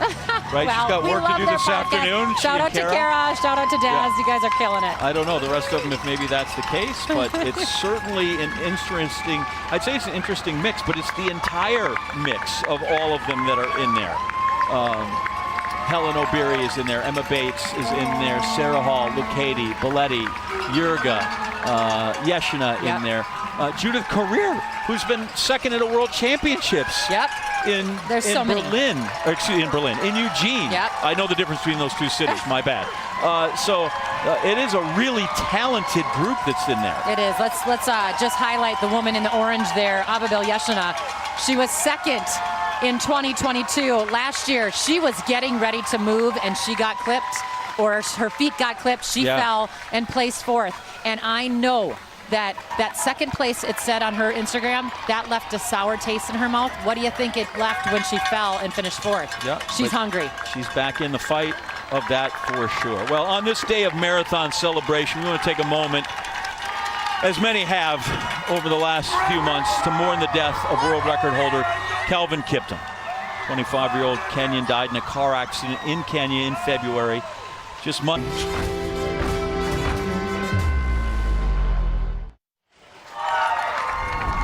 Critically acclaimed documentary 26.2 to Life brings us behind the scenes. The group of men training for a marathon, but with a major twist. The runners are inmates at San Quentin Prison. 26.2 to Life now streaming on ESPN+. And as we look at the men's and women's elite races, I want to let you know too, the Red Sox have started their annual Patriots Day game over at Fenway. Cutter Crawford getting the start for the Sox. They're in the first inning. Long way to go that one, less to go here in the marathon. They're over at Fenway Park. And I always like to know, like, people think, oh, Fenway Park, it's such an old baseball stadium. The race is like 25 years older than Fenway Park. It makes Fenway Park look new. Well, there's lots of history on the course, and I just love every minute of the different way these races are going right now. 2 minutes and 49 seconds up on the men's side. As the women get through Wellesley, they're on their way to Heartbreak Hill, or Hills. Cisse Lemma, he is in the midst of it. And right now, handling it. His lead, 2 minutes and 49 seconds at the 35K mark, which means there's only about 7K to come through if you're going to catch him. So the race is about to be great, and we will see how Lemma handles Heartbreak Hill. For more on those dastardly uphills and equally dastardly downhills when your quads are screaming at you, it's Ed Maria. Well, you know, John, as we watch the runners go through, you've run this race. What is harder? Are they the hills in Newton, or is that hill when you come out of Newton Lower Falls and then head up to Newton Wellesley Hospital, which kind of sets you up for the hills of Newton? All of it. Okay. Every single one of them. I love how John just said hills plural. Yeah. Because that's the point. So if you don't know exactly where they are, between the 20th and the 21st mile marks, Heartbreak Hill, the name itself actually comes from years ago, 1936, at the Boston Marathon. The defending champion, John Kelly, passed the leader, Tarzan Brown, right at the Newton Hills, right at the point, virtually right there. Then he goes behind him, gives him the pat on the back. The gesture lit a fire under Brown, who then roared back and won the race. And in the Boston Globe the next day, the story read, the headline read, broke Kelly's heart at the hill. Thus, it's become Heartbreak Hill. Right, so that's the backstory. But if you've run it, it is aptly named. At that point, not for the pros, but for everybody else, and maybe for the pros, it's mentally and physically so challenging. You've got about 20 miles under your belt, and then you're climbing that, and it's a slow, long hill. And the crest is up at Boston College. And when you come out of Boston College into Cleveland Circle and then work yourself back into the Citadel. You know, guys, one thing I've noticed as I've watched this course, it has been an absolutely beautiful day, and there were millions of people watching the race along the way, which is really nice. My thought is it's a beautiful day. Why would you want to spoil it by running this far? Stop it. Speak for yourself, So listen, right, Amanda? Absolutely. I would like to make this clear. I love track and field. I love marathoning. I love running. I have a passion for it. I have a passion for not doing it as well. I admire everyone that goes out there, whether they're going to run 2:03 or 5:03. It's just really a long way. And the other thing that I've noticed, none of these people are stopping. They're just running the whole time. They just don't ever stop. They just keep going. We're going to keep going too right after this here on the 128th Boston Marathon, presented by Bank of America, ESPN2, WCVB TV. It's Cisse Lema's day right now. We're all just living in it.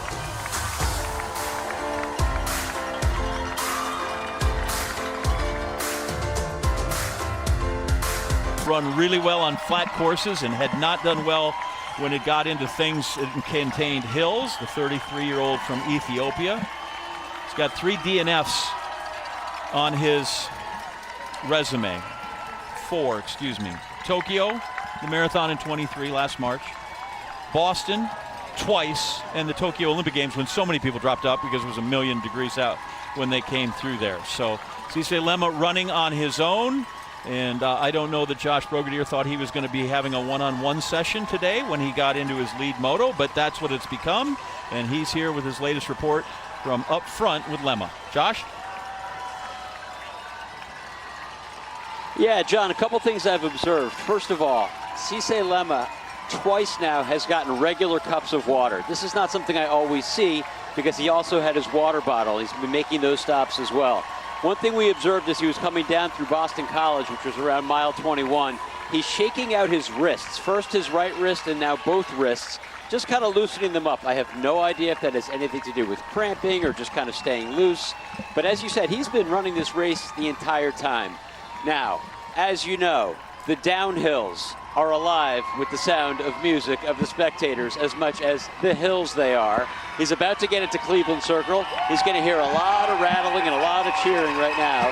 There's a ton of Boston College students over here on the left. They are enjoying themselves. And Cisse Lema all on his own. While the T goes by, the green line, this is a great spot to be a spectator. And as a competitor, he's got to jump over these tracks here for a second.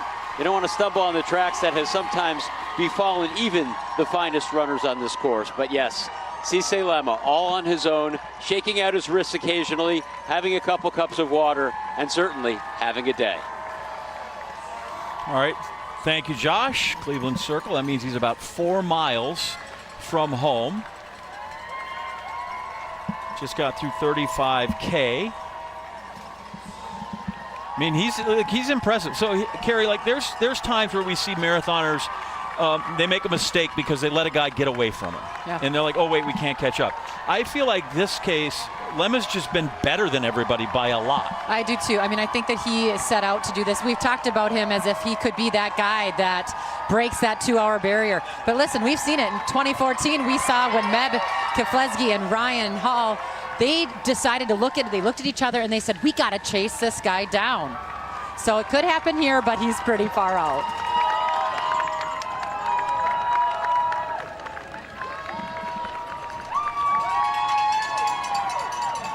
So through 35K, Lemma 142.56, which projects out to about 204.06, which would be a minute off of the record of 203.02 by Jeffrey Mutai. So there you see what Josh was talking about, shaking out his arms a little bit, trying to stay loose.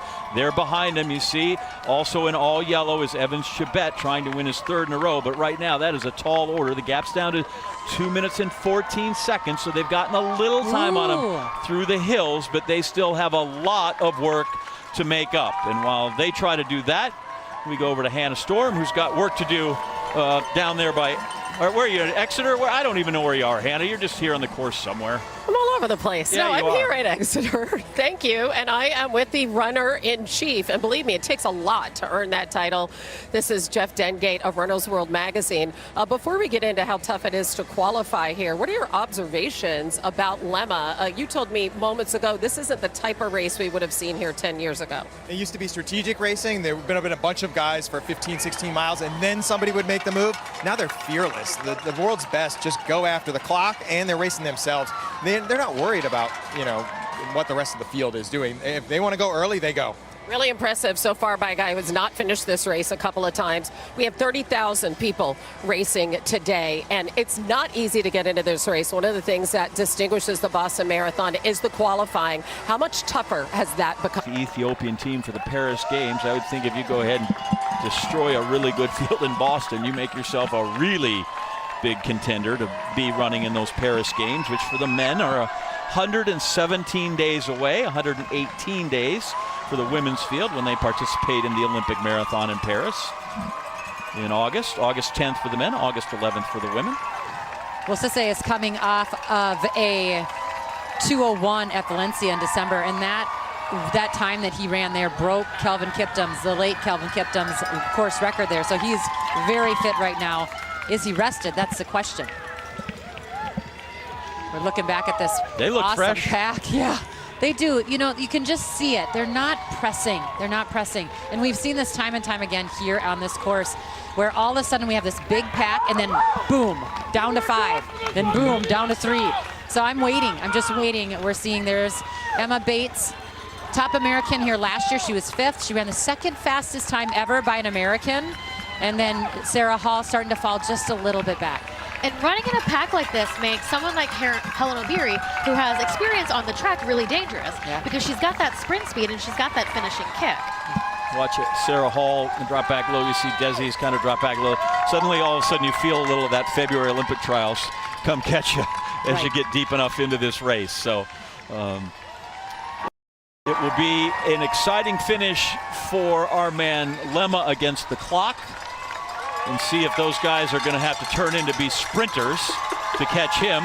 And then the women's race is just, boy, they're just holding up the drama here. You're watching the 128th Boston Marathon, presented by Bank of America. Don't look back, Cisse Lemma. They might be gaining on you. His last 4 miles carry 5:07, 5:27. That's up the hill. 5:02, 5:06. He's opened a little bit of a window for the runners behind him. Now that pack that's chasing him isn't much. It's John Courier and it's Evans Chibet, but they're now just a minute and 25 back. Evans has won twice here. John Courier trying to match his brother Wesley and become the first brothers to ever win this race. John Courier is really excited about where his fitness is and what he is hoping to do in this sport. He says he wants to win this race, and if he follows suit like his brother, Wesley Courier won in LA, came here and won. John Courier has won in LA and wants to win here. He's also been in the top 3 at the Chicago Marathon as well. So he's got great pedigree. He's got a lot of guys that can tell him how to win this race.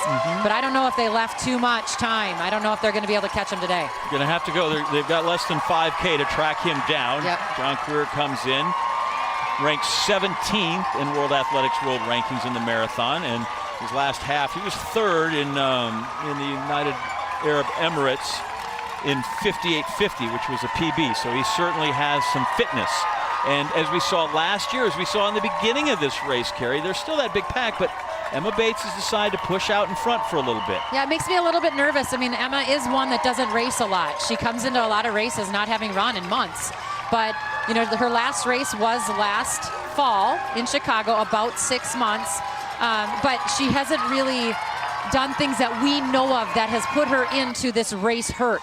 She can get this far, but how will those final miles go? I hope they go great for her, but this is what makes me a little nervous. But right here, you can kind of see there's chomping at the bit. They're all trying to scatter to get their water bottles, but people are getting antsy. I can feel it. I don't know, Amanda. I mean, maybe it's just me as an athlete, but I can see the intensity on these athletes. The shoulders are starting to rise. The arms are starting to rise. It's definitely starting to increase because someone's going to have to make a move soon, yes, or else we're going to come through the whole race with a pack like this. And I think that's what Emma's doing, trying to push off the front a little bit, see who's going to chase her, see if she can push the pace a little bit and make this an honest race. Well, let's face it, she thinks that, you know, in her prior marathons to this, she was able to run American record pace. That's 2:18, Emily Sisson's pace, who just made her second Olympic team. But if she can run that pace and practice, and time again she's working on that pace, this has been a slow day for her. Absolutely. And she's coming in with fresher legs, and it is a pace that isn't going to burn her out. So she's very much now here and going to be in it to the end. So last mile for Lemma, 5:52, his slowest by far coming through. We're going to go out to Josh one more time. Josh, I don't know if the chase pack's going to run out of real estate. I don't know if Lemma can hold him off, but I think right now we have a chance that there could be a race here late. There could be. I'll tell you what, though, John, from my vantage point, I can only see one runner, and it is Cisse Lemma. Last year, I would describe the race as odd and prime. There was a lead pack of 11 that went down to 7, and then 5, and then 3 in Kenmore Square when we saw Evans Chibet and Benson Caputo and Gabrielle Gay. There is just one man in front of me right now, and that man is Cisse Lemma. He is trying to even the score here, certainly from what we saw last year, and he didn't finish the last time he was out on this course. So if you talk about somebody with a chip on his shoulder and something to prove, I wouldn't bet against him as we come down here into Kenmore Square, John, but I cannot see the other runners at this point. He would have to slow down substantially for them to catch him from my vantage point here as we come down through Kenmore Square. John? Thank you, Josh. Yeah, well, we had a brief shot there of Courier and of Chibet, and they certainly looked fresher. They are looking like they are moving. They're working together. You can believe that. And Lemma, you know, he is a little bit more of a boxier guy out there. He's got this shorter stride, but look at the two next to him. They look like they're working hard. They've got a more smooth ride, you know, if you could call it that. They look like they are starting to try to get close, and we can see that motorcycle, the chase pack behind them. And I want to make a quick correction. I had said that Lemma went 5:52, which would have been drastically slow.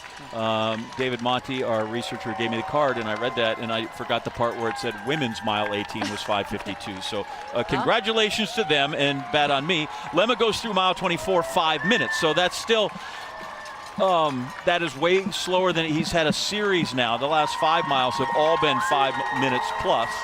And Courier and Evans, as you said, right now that's the buddy system for sure taking over. We saw this happen last year with Evans and Benson Caputo. They are training partners. They work together. That's what happens a lot. But, I mean, all alone right here out. And we saw it even in the women's wheelchair race. She went for it. Eden went hard off what the he's start, doing. and it's the same move. And that gap has shrunk a little bit. He's about a minute and a half ahead right now of that chase pack in second. Starting to tighten up, but I've been so excited to watch Cisse Lemma run. Carrie and I were talking about this last night, coming in with the fastest time, one of only 4 men to run sub 2:02, but not doing well on this course historically. And I've been really excited to see if he was going to be able to hold on to this through the hills in that second half when it starts to get really challenging. Listen, I'm thrilled for the guy, but by getting out this far, I have a lot of notes on like Sondre Moen from Norway that I have not been able to get to. Oh, and he was so hoping for bad weather, he told me. I mean, he is one heck of a guy, a 2:05 guy out there. He's out there. Look at a 2:09. We had Sergei Tume, who was second in it's his second Boston. He was a DNF in 22. Got a lot of guys in there that we've got some notes on, but our boy Lemma has put them all in the rear view. Yeah, but they look like they're charging. I just don't know if they have enough real estate. You know, one thing that's really cool, I emailed Gianna, his agent, Lemma's agent, and he said after Valencia, he took about 2 weeks, and he really just celebrated that awesome race. That was one that he'd been waiting for a long time. It is flat. It is fast. He ran his 2:01 there. But I think that he's now starting to feel that pressure of people wanting someone to break that 2-hour mark. When we saw Kipchoge do it in a staged race, right? Yep. This guy has a lot of people watching him now. They were wondering when was his day going to shine. Might be today. This might be the biggest day of his life. 33 years old, again, 2:01.48. That's his fourth fastest time ever, behind Kiptum, Kipchoge, and Kiptum as he comes through. Mile 25 right there. He just, like you said, I think this might become more of a real estate situation than it does how fast they're running at this point. It's like, hold it together. Amanda, you've been out far in races and won races. You have to hold it together. Keep your control. Just have to stay steady and stay calm. He's on pace to run 2:05.02 right now, which is off-course record, but 5th fastest time ever on this course. Good shot of Fenway Park there as the runners go by. And I always just say this about a misnomer, and I know they put the pitch clock, and they always talk about a marathon baseball game, blah, blah, blah. The marathon's the fastest thing going. This guy's going to get done in 2 hours and 5 minutes. Last baseball game you went to that lasted 2 hours and 5 minutes. They're getting better. On occasion they're getting better, but most time the marathon's way quicker than that. Yeah, well, the crowds are definitely going to be hearing him, or seeing him now, and he can feel that energy. Yeah, you can see they're lined up, and you can see the folks there. They know he is in front. You see the Sitco signs on the floor, which on the road, which means the big ones out there through 40K. 1:58.51. His lead is 1:22. Nothing safe. Gosh knows when a guy can bonk, but he's into Boston. And there's you see the giant Sitco. See it go right in your rearview mirror as he comes by. And Lemma, this has been just an outstanding performance from the get-go. Yep. Now it's just, can he get to the end? Well, you said it, John. Anything can happen. We have seen so many athletes get to 200 meters, 100 meters out of a marathon and lock up and not be able to get there. I am not wishing this on Lemma, but he has to get through that tape before we can say he has won this race. Marcel Hoog, I felt safe. Yeah, but Marcel Hoog fell and got back up. I mean, things happen. How do we miss that? The dude crashed. I have no idea how we missed that. But still, a 4-minute gap is a lot different than 1 minute and 22 seconds. You can close 1 minute and 22 seconds in a mile. Yeah. I mean, it would take a lot, but we can see them in the picture right here, and they know Evans Chebet has won this race 2 times, people. He's starting to make distance on 3rd place right now, and he can feel it. Well, he's left-jawed career, and you can see him in the background, but the problem is that's probably 400 meters back there, right? When you look at that, he's got a good par 4 behind him that he's going to try and close here in the last mile. One of the interesting things that with Evans Chebet, we talked about, he's not on that list to make the Olympic team for Kenya. You know, he probably had to run a little bit more of a conservative race to be able to prove himself. He didn't want to go out there and do something too crazy. So I wonder if that's why he let him go. They could see him. I mean, a minute lead versus a 2-minute lead sometimes, if you can't see the athlete, it doesn't make much of a difference. Yeah. And given his history, right, 30th and 2 DNFs, it's probably like, let's let him go. But in this case, he has shown himself to be really, really strong, and now it's too late. But I do think, like I said, yes, they let him get away some, but I think he's just been a really superior and a stronger runner here today. Yep. I spoke with several Ethiopian athletes at the news conference on Friday, and they told me, Oshe Nofi, that is the Ethiopian word for champion. Nice. So he is very close. Yep. Oshe Nofi. And be the champion here in Boston, the 128th Boston Marathon. Coming up to about 800 meters to go here in this race. He's looking good, everybody. You get the big right onto Hereford and then the left onto Boylston. That's what everybody wants to do, make that. He'd be the first Ethiopian to win the race since Lemmy Berhanu back in 2016. The Ethiopians, especially on the women's side, dominating the form chart in the top 50. Well, when I asked his agent, I said, tell me a little bit about Lemma. And he said, he's a very kind man. He's a family man. He celebrates his wins, his opportunities with his family. He's a father of 2. We talk a lot about the moms out there. Well, he's a dad as well. He works super hard. And this is something that is so important to him. He wanted to nail running in Boston.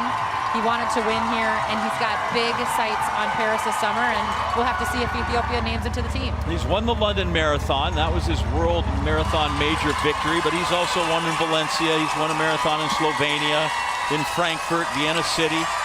So he is in Poland, but nothing other than London of this quality, and nothing that suggested, other than his form time of 2:01:48, but nothing in his past in this race showed that he was ready to put on this performance.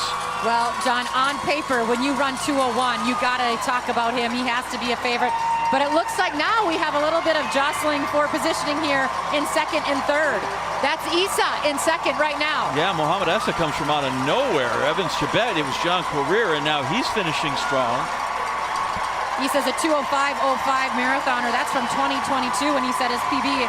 He just ran Valencia against Lemma, and he ran 2:05 there for 8th place, so he's having a great day as well. Yeah, he was on the podium in Tokyo, took second there behind Evans Chebet, Chebet's teammate Benson Kipruto. But this is all about Cisse Lemma coming down. He will be the champion. Oshe Nofi for him. The motorcycles are about to pull away. He's got guys that are they're in the background, but they are safely in the background. They are directing him to the side of the road that has the finish tape. 2 times DNF here. Last year, 30th place. This man is a 2:01 guy. He knew he could win, and man, did he show us today. He showed speed early, and here he has shown guts. It's going to be better than 2:06, but he has held on, and he has fought through over those last 10 kilometers. And there is a new men's champion at the Boston Marathon. Cisse Lemma, first to the tape after 26.2 miles. How about DNF 30th and number 1? Outstanding for him.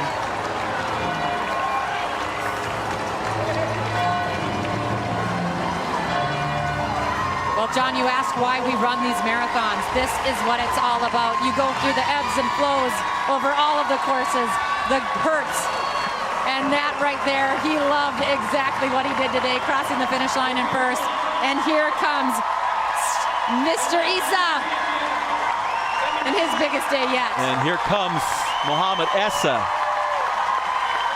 He will be second in the Boston Marathon, and Evans Chebet, what a fine showing he's given in his defense, trying to become the first man since Robert Kipkowicz's Chariot 2006-2008 to be a 3-time champ. And he's going to go first, and on the podium again. Evans Chebet across for him as he comes across again in 3rd place. Just over 2:07. 2:07:22 that he comes through in his winning time. Lemma 2:06:17 is the winning time, and all those guys that are now within striking distance, that, you know, if this was 45K and not 42, they might have gotten him. But on this day, Lemma leads Boston and wins Boston wire to wire. Officially, flash time 2:06:17.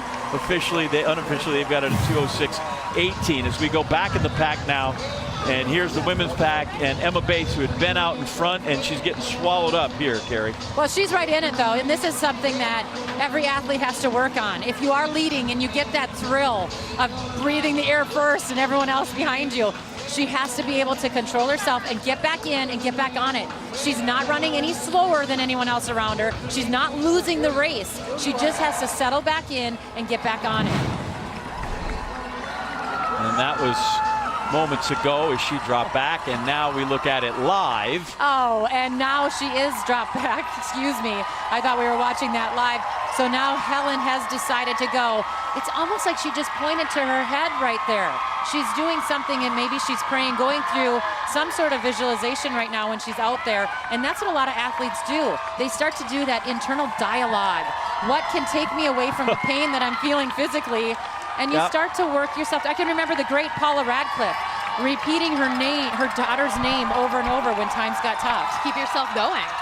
Yeah, the why can be a powerful thing here. And we've heard everybody, so many say, I think about the miles I put in, I think about the people who have helped me, whether it's coaches, whether it's a spouse, whether it is your physio, all those people that help you get there. And then you have some people that it's very simple. It's like, I got to fight through here because tomorrow's going to be an easier day for sure. Yeah, that is for sure. The women are through 21 miles now, and this is still a really big pack.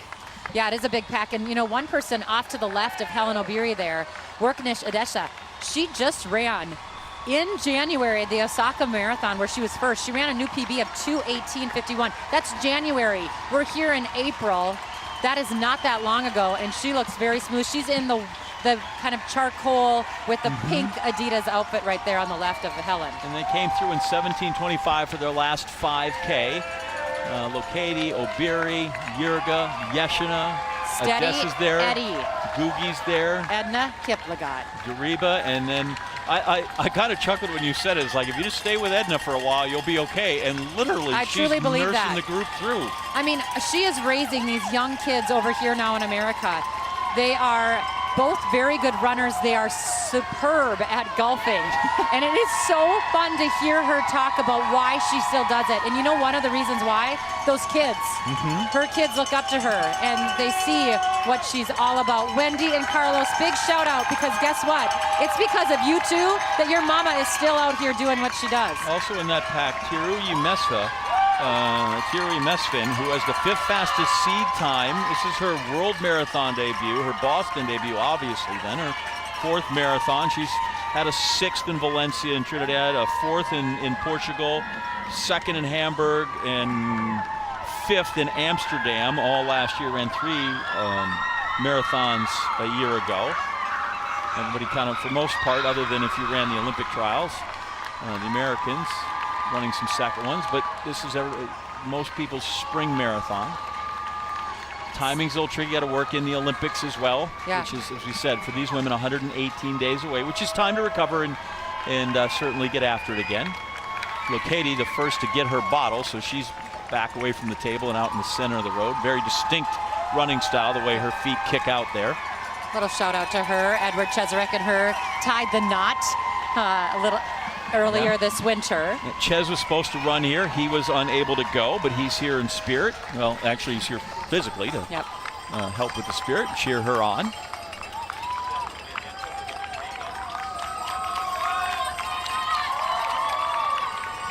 Worknish Adessa, the woman there that I was talking about, just a couple little tidbits from her. She went out very aggressively when she ran Berlin. She tried to go through the half in 67:40. She paid dearly. This race, she's coming back from running so well just in January in Osaka, and she was more patient this race. Can this woman be the one that gives Helen Obiri a real run for her money at the end? We'll have to see. Well, I count 11, and we'll find out when we come back, but I count 11 that are still in the hunt with less than 5K to go in the women's elite race. When we come back, that man, Lemma, the men's champ, we'll hear what he has to say about winning Boston in 2024.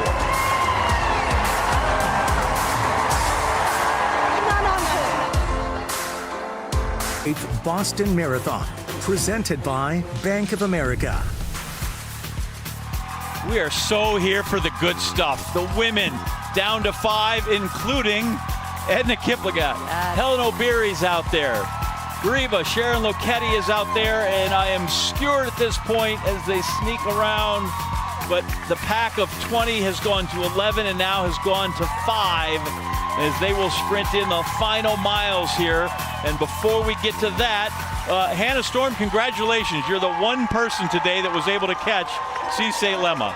Right, Cisse Lemma, wire to wire here in Boston at Sweet Redemption. And here with his interpreter, how did you manage to turn around your fortunes here in Boston? እንዴት ነው እድልህን እንደዚህ አድርገህ ወደ ለመቀየር ያደረሰ? ባለፈው ዓመት ያመጣሁት ስለምታይ እውነት ነው።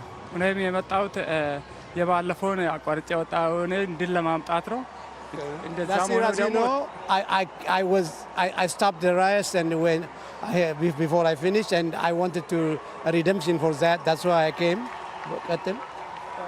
የባለፈውን አቋርጬ ወጣቸውን ድል ለማምጣት ነው መጣሁት። እንደዛም ቀንቶኛል። እግዚአብሔርን አመሰግናለሁ። And I thank God that I was able to redeem myself from the failure of last year, and I won, so I'm happy. What was your strategy today, and what was your biggest challenge? ፕላንና ስትራቴጂ እቅድ ያደረከው ምን ነበረ? እንደገና ደግሞ ትልቁ ያስቸገረ ነገር ስትሮጥ ምን ነበር?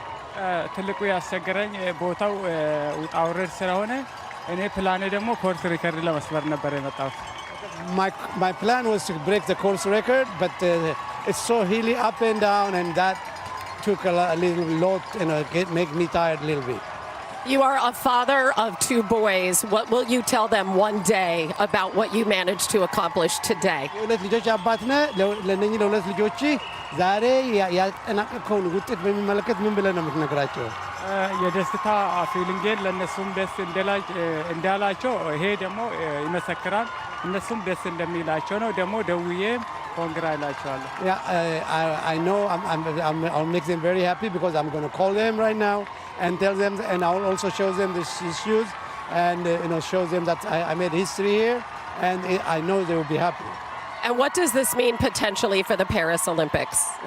ለፓሪስ ኦሎምፒክ ምን አይነት ዝግጅት የሚረዳ ይመስላል? አሁን ያለ ያገኘው ውጤት?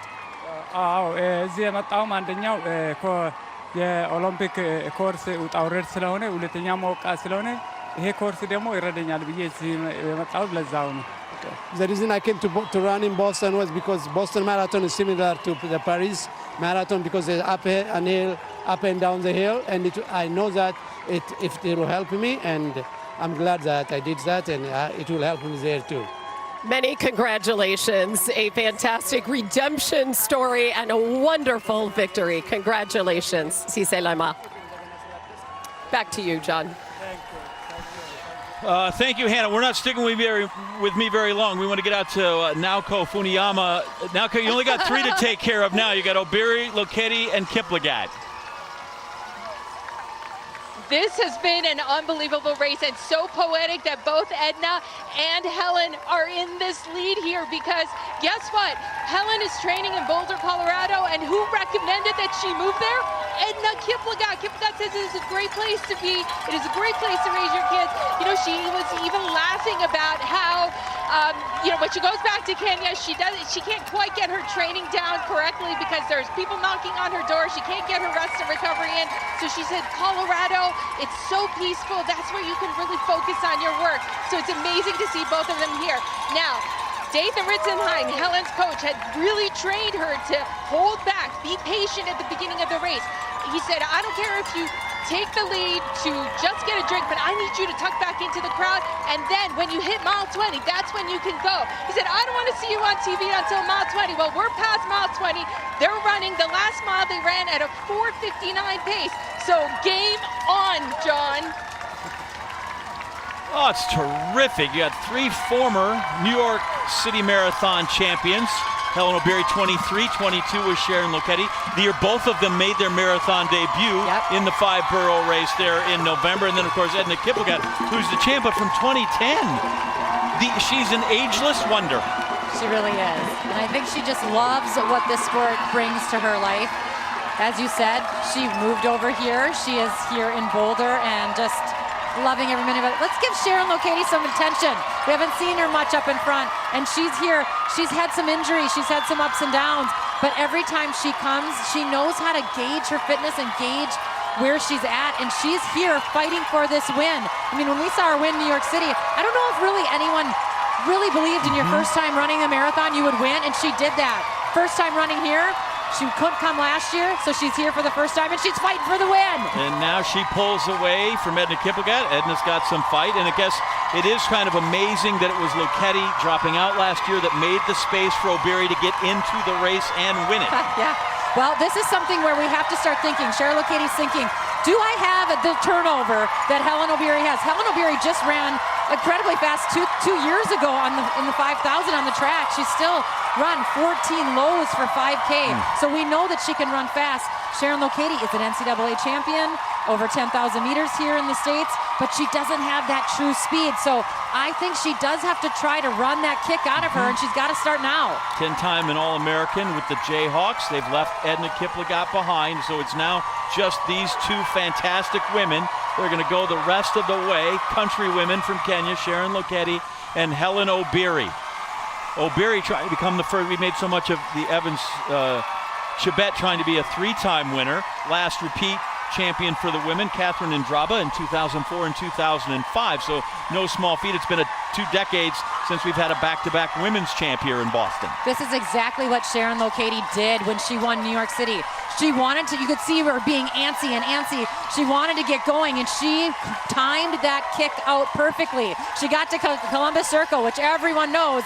It's like the right on Hereford, left on Boylston. When you get to Columbus Circle, that's when you start to go. She's going to get ready to go.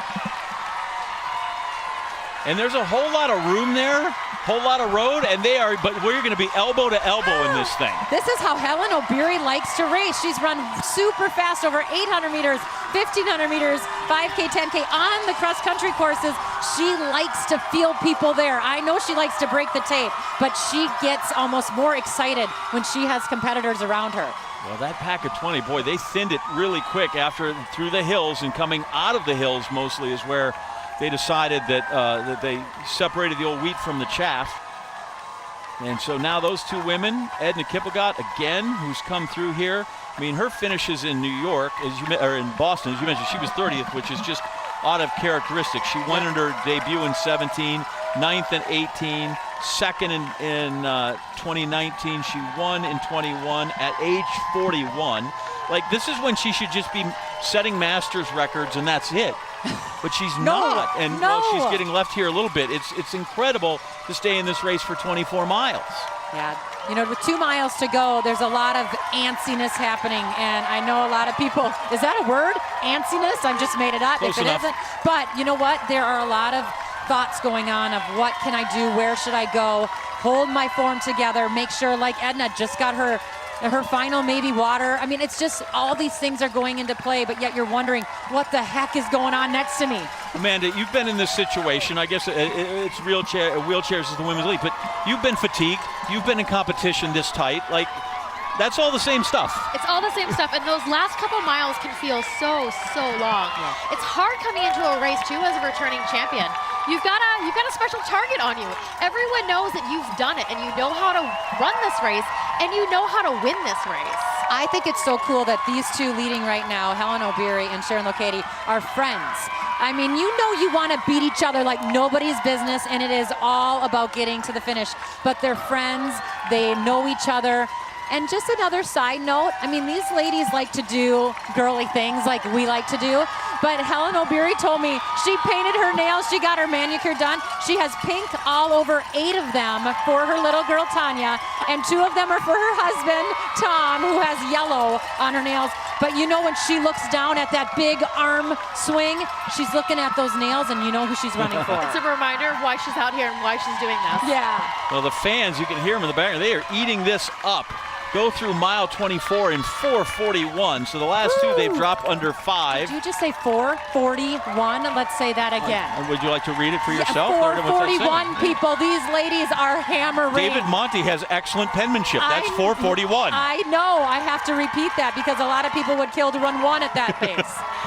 So not only is there the Boston Marathon Championship on the line, but the winner here probably secures themselves a spot on the Kenyan Olympic team for Paris in just a few months. Potentially the hardest team to make in the world. There are so many Kenyan athletes that have an opportunity to run there.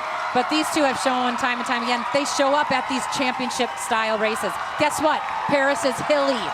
Paris is hilly. That course is going to be tough. And we heard Lema say he wanted to run here because he wanted that preparation for Paris because this is so similar to what the conditions are going to be like this summer. It's perfect timing, right? April, take a little bit of rest, maybe get in a good tune-up over the summertime, and then get ready to roll in Paris. Yeah, worth mentioning again, Paris 118 days away for the women's race. It's on the final day of the games on August 11th. It'll be the closing track and field event. And what a close we have here in this race in the 128th Boston Marathon. The last 2 have come down to the final mile. The last one came down to the final meters. and O'Beary and Lochetti, and right now no break in either one of them through 24 miles. Well, what I love about it is that these two encourage each other so much to do well in life, on the roads, on the track, wherever. But that is so comforting right here. Even with Edna, when they had Edna right there with them as well in third position. They are countrywomen, they are friends, they are teammates, they are rivals. But that is what gets you going, knowing that there's a sense of comfort with each other right there. They are working together to get through these final stages. Looks like the two of them just passed 40K at 2:15:54. They're great, by the way, on top of that. They're so good. And, you know, Sharon Lochetti here, as they pass through mile 25 right there, Sharon Lochetti has had this amazing professional career, but she's still very young in it. Helen O'Beary is quite potentially the greatest of all time that we've seen. And I think that it is so neat for us to be able to say that. We are watching her here in the States time and time again. We're kind of lucky here over the States. We get to see her race quite often. All the time. Gold medalist at 5,000 in the World Championships in 2017 and 2019. A silver medal in the 10K in 22. That was a great race in Eugene. Everybody remembers that. Silver medals in the Olympics. They go 15:06. That's Carrie's chuckling at 15:06 Guys, for the last 5K. my PR for the 5K is 15:04. That was a 5K only. It was not 35 to 40K? No, it wasn't. It was just 0K to 5K. I mean, I'm just going to say I didn't have the shoes, but you know. Okay, that's it. Otherwise, that was the reason. Right, you'd run 15:01 as they go by. They don't have time to watch the Red Sox game as they go by, so we'll just tell you there's no score in the top of the fourth, so they don't have. Maybe somebody can relay that off the motorbike to those two gals who care nothing right now about baseball. No. Do not care. But I will say that Helen O'Beary likes cookies over ice cream, and she's so pumped to get to the finish line because she said she will celebrate. They're now under a mile out, still together. Yeah. A little bit. O'Beary pushing a little bit, and Lochetti check back to see where third might be, because O'Beary has now decided to put the hammer down. Still looks like it's Edna Kiplagat in third, but this is really where anyone that commentates on Helen O'Beary's races, they say it time and time again, but look at her arms. That is the signature kick for her. She is moving. She is still within herself. She looks good. She's compact, except that her arms start to move, and they work really hard on that. Boston strong as they go under there. There's inspiration for that. There's inspiration from every one of those people on the side of the road, in addition to what you mentioned with her daughter and her family. There's inspiration to just, in this case, for some of them, just to race and to win. At some point, you have all this training. At some point, too, you just got to have some want to. And her want to is pretty strong. I asked her, is it more important to run fast times or break the tape? She says break the tape every single time, and that's what she does. We have seen her be able to run very fast. She doesn't have that fast time, but look at the courses that she runs. We haven't seen her on a Chicago, on a Berlin, on a Valencia, on an Amsterdam. We've seen her on these challenging courses, and she looks so good, you guys. Even a year ago, we didn't quite know if this was going to be her distance, and she did. Again, run super fast for mile 25, 4:52. I think we can literally call her a marathoner now that has found her distance. Although she does say she really kind of misses the track and wants to do those workouts, but really, the last little uphill there where but that arm action, big swings, but you know that. We talk about how are your legs strong. Working those arms uphill is huge. Close that arm angle. You want to get it tight and really work that. And she comes into starting into view of everybody that sees. They've taken the tape out for her. The woman's run 4 marathons. She was 6th in her debut in New York City. She won in Boston, then she backed that up with a win in New York. And now she will make those final 2 turns. You get the right onto Hereford, left onto Boston. Dathan Ritzenhein, her coach, has said that she's been training 20 to 25 miles per week more. They have had her in this marathon training now for a couple years, so they've been able to push the envelope a little bit, and it is showing. You could see just the patience, the strength. She's getting that fueling down. We saw that in her first race in November back in 2022 when she ran New York. She didn't have that fueling down. Now she seems to have everything going for her, and it's clicking. On Boylston Street, and downhill she comes. hitting 221, the 221 mark. She won here in 221.38. So again, a little slower, but she races so well. And I hate to quote Paul McCartney, especially from Wings, but she's Helen Wheels. She is. Actually, Dathan Ritzenheim thinks that she is in 2:11 shape, or was back this fall. And you know what? That means that she is one of the best in the world, and we know that, but the world record is 2:11 now, and if he thinks she can run that, look out. It's going to be a fun race in Paris if she makes that team. And when she finished second in the Houston half in 66.07, Ritz said, that was about 80%, Helen. Woo. She brought her 100% best right here. There you see in third place, Edna Kiplagat.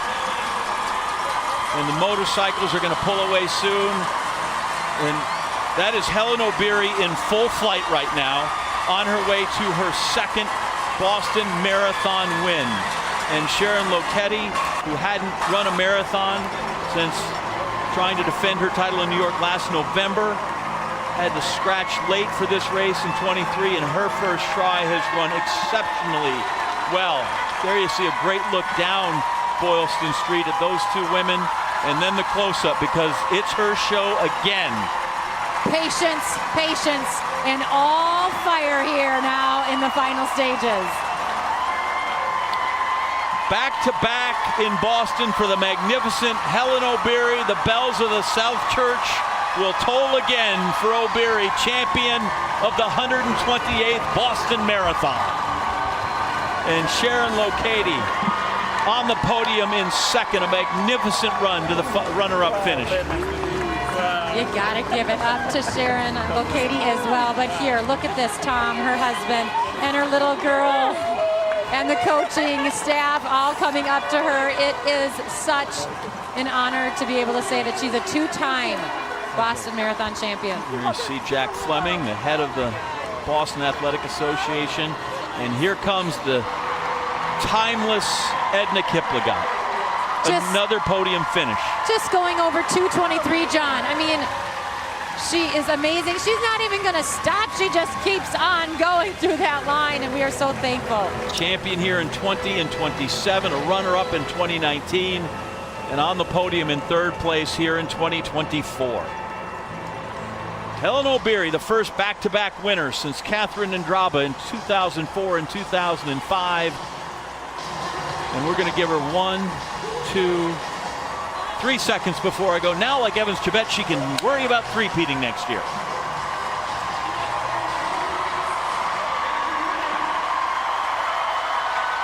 And I'm going to be quiet. You just want to hear the adoring cheers here.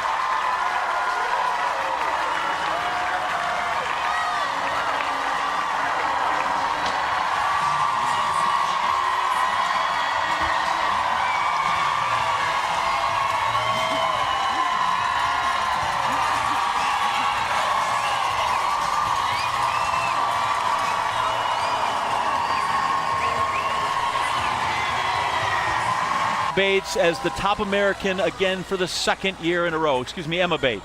Yeah, Emma Bates has been through so much, and she missed that Olympic trials. It doesn't happen every year. As you all know, it's every 4 years, and she was devastated in her very first big injury like that. And then she came back and got another little injury along the way. Look at her taking it in.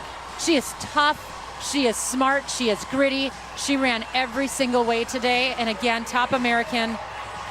Way to go, Emma Bates. And guess where she's from originally? Let me guess, Minnesota? Minnesota, don't you know? And we are so proud of her. Oh, yeah. So for the second straight year, top American. Crosses 2:27.13.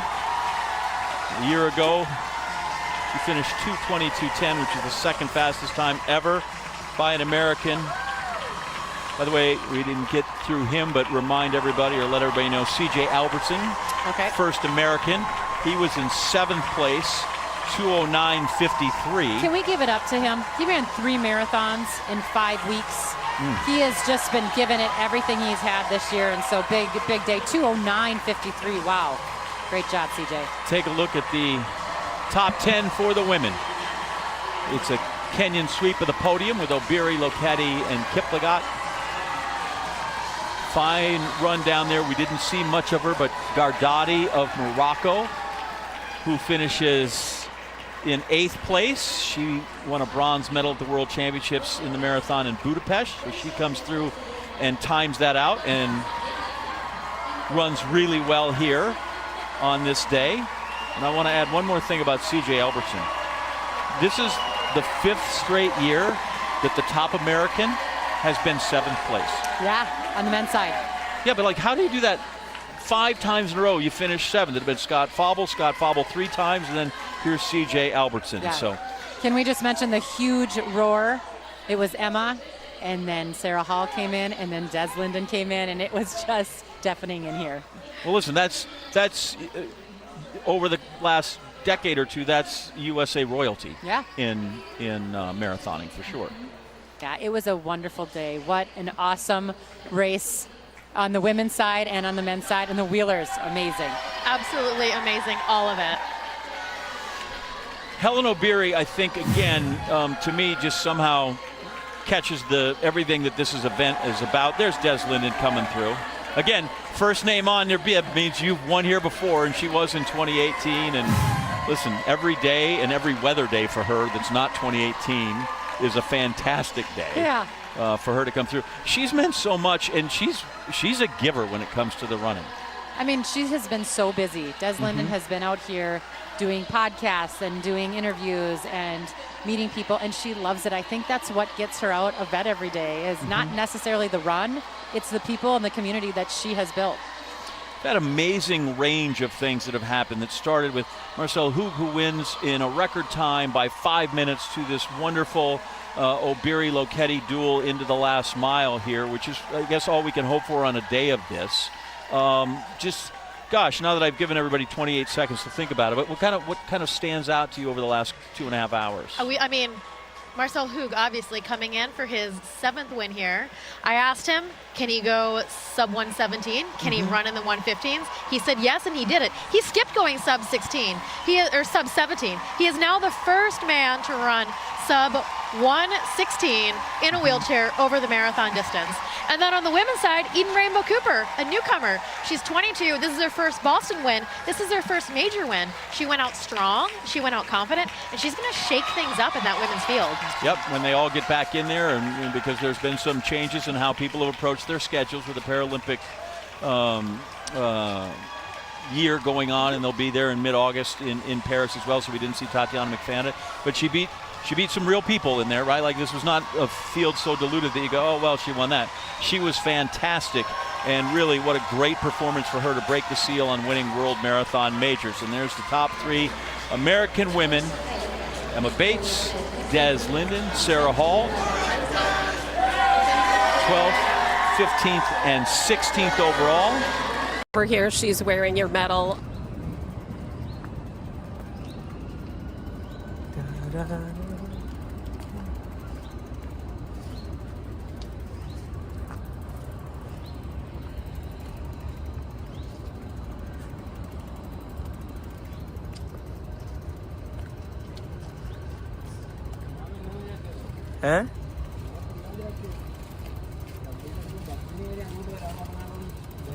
എങ്ങോട്ട് നേരെ അങ്ങോട്ടാ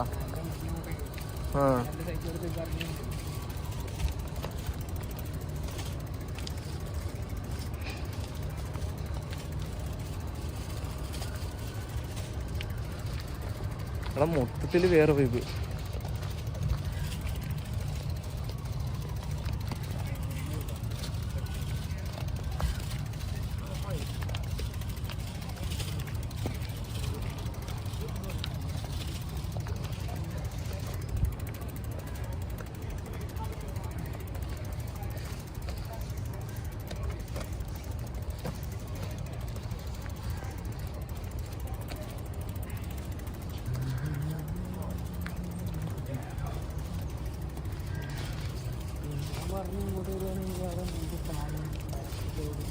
നമുക്ക് പോവാം എന്തായാലും 3:30 ആകുമ്പോൾ റിട്ടേക്ക് പോരെ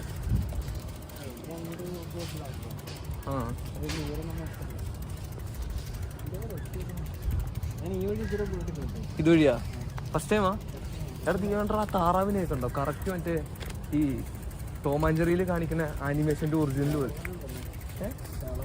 ആ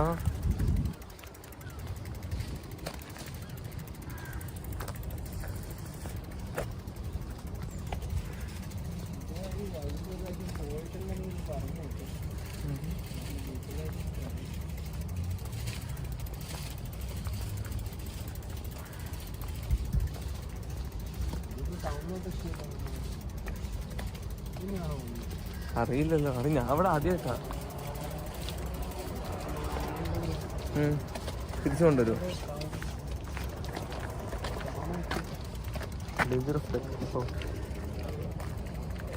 നമ്മ തിരിച്ചു പോണോപ്പാ?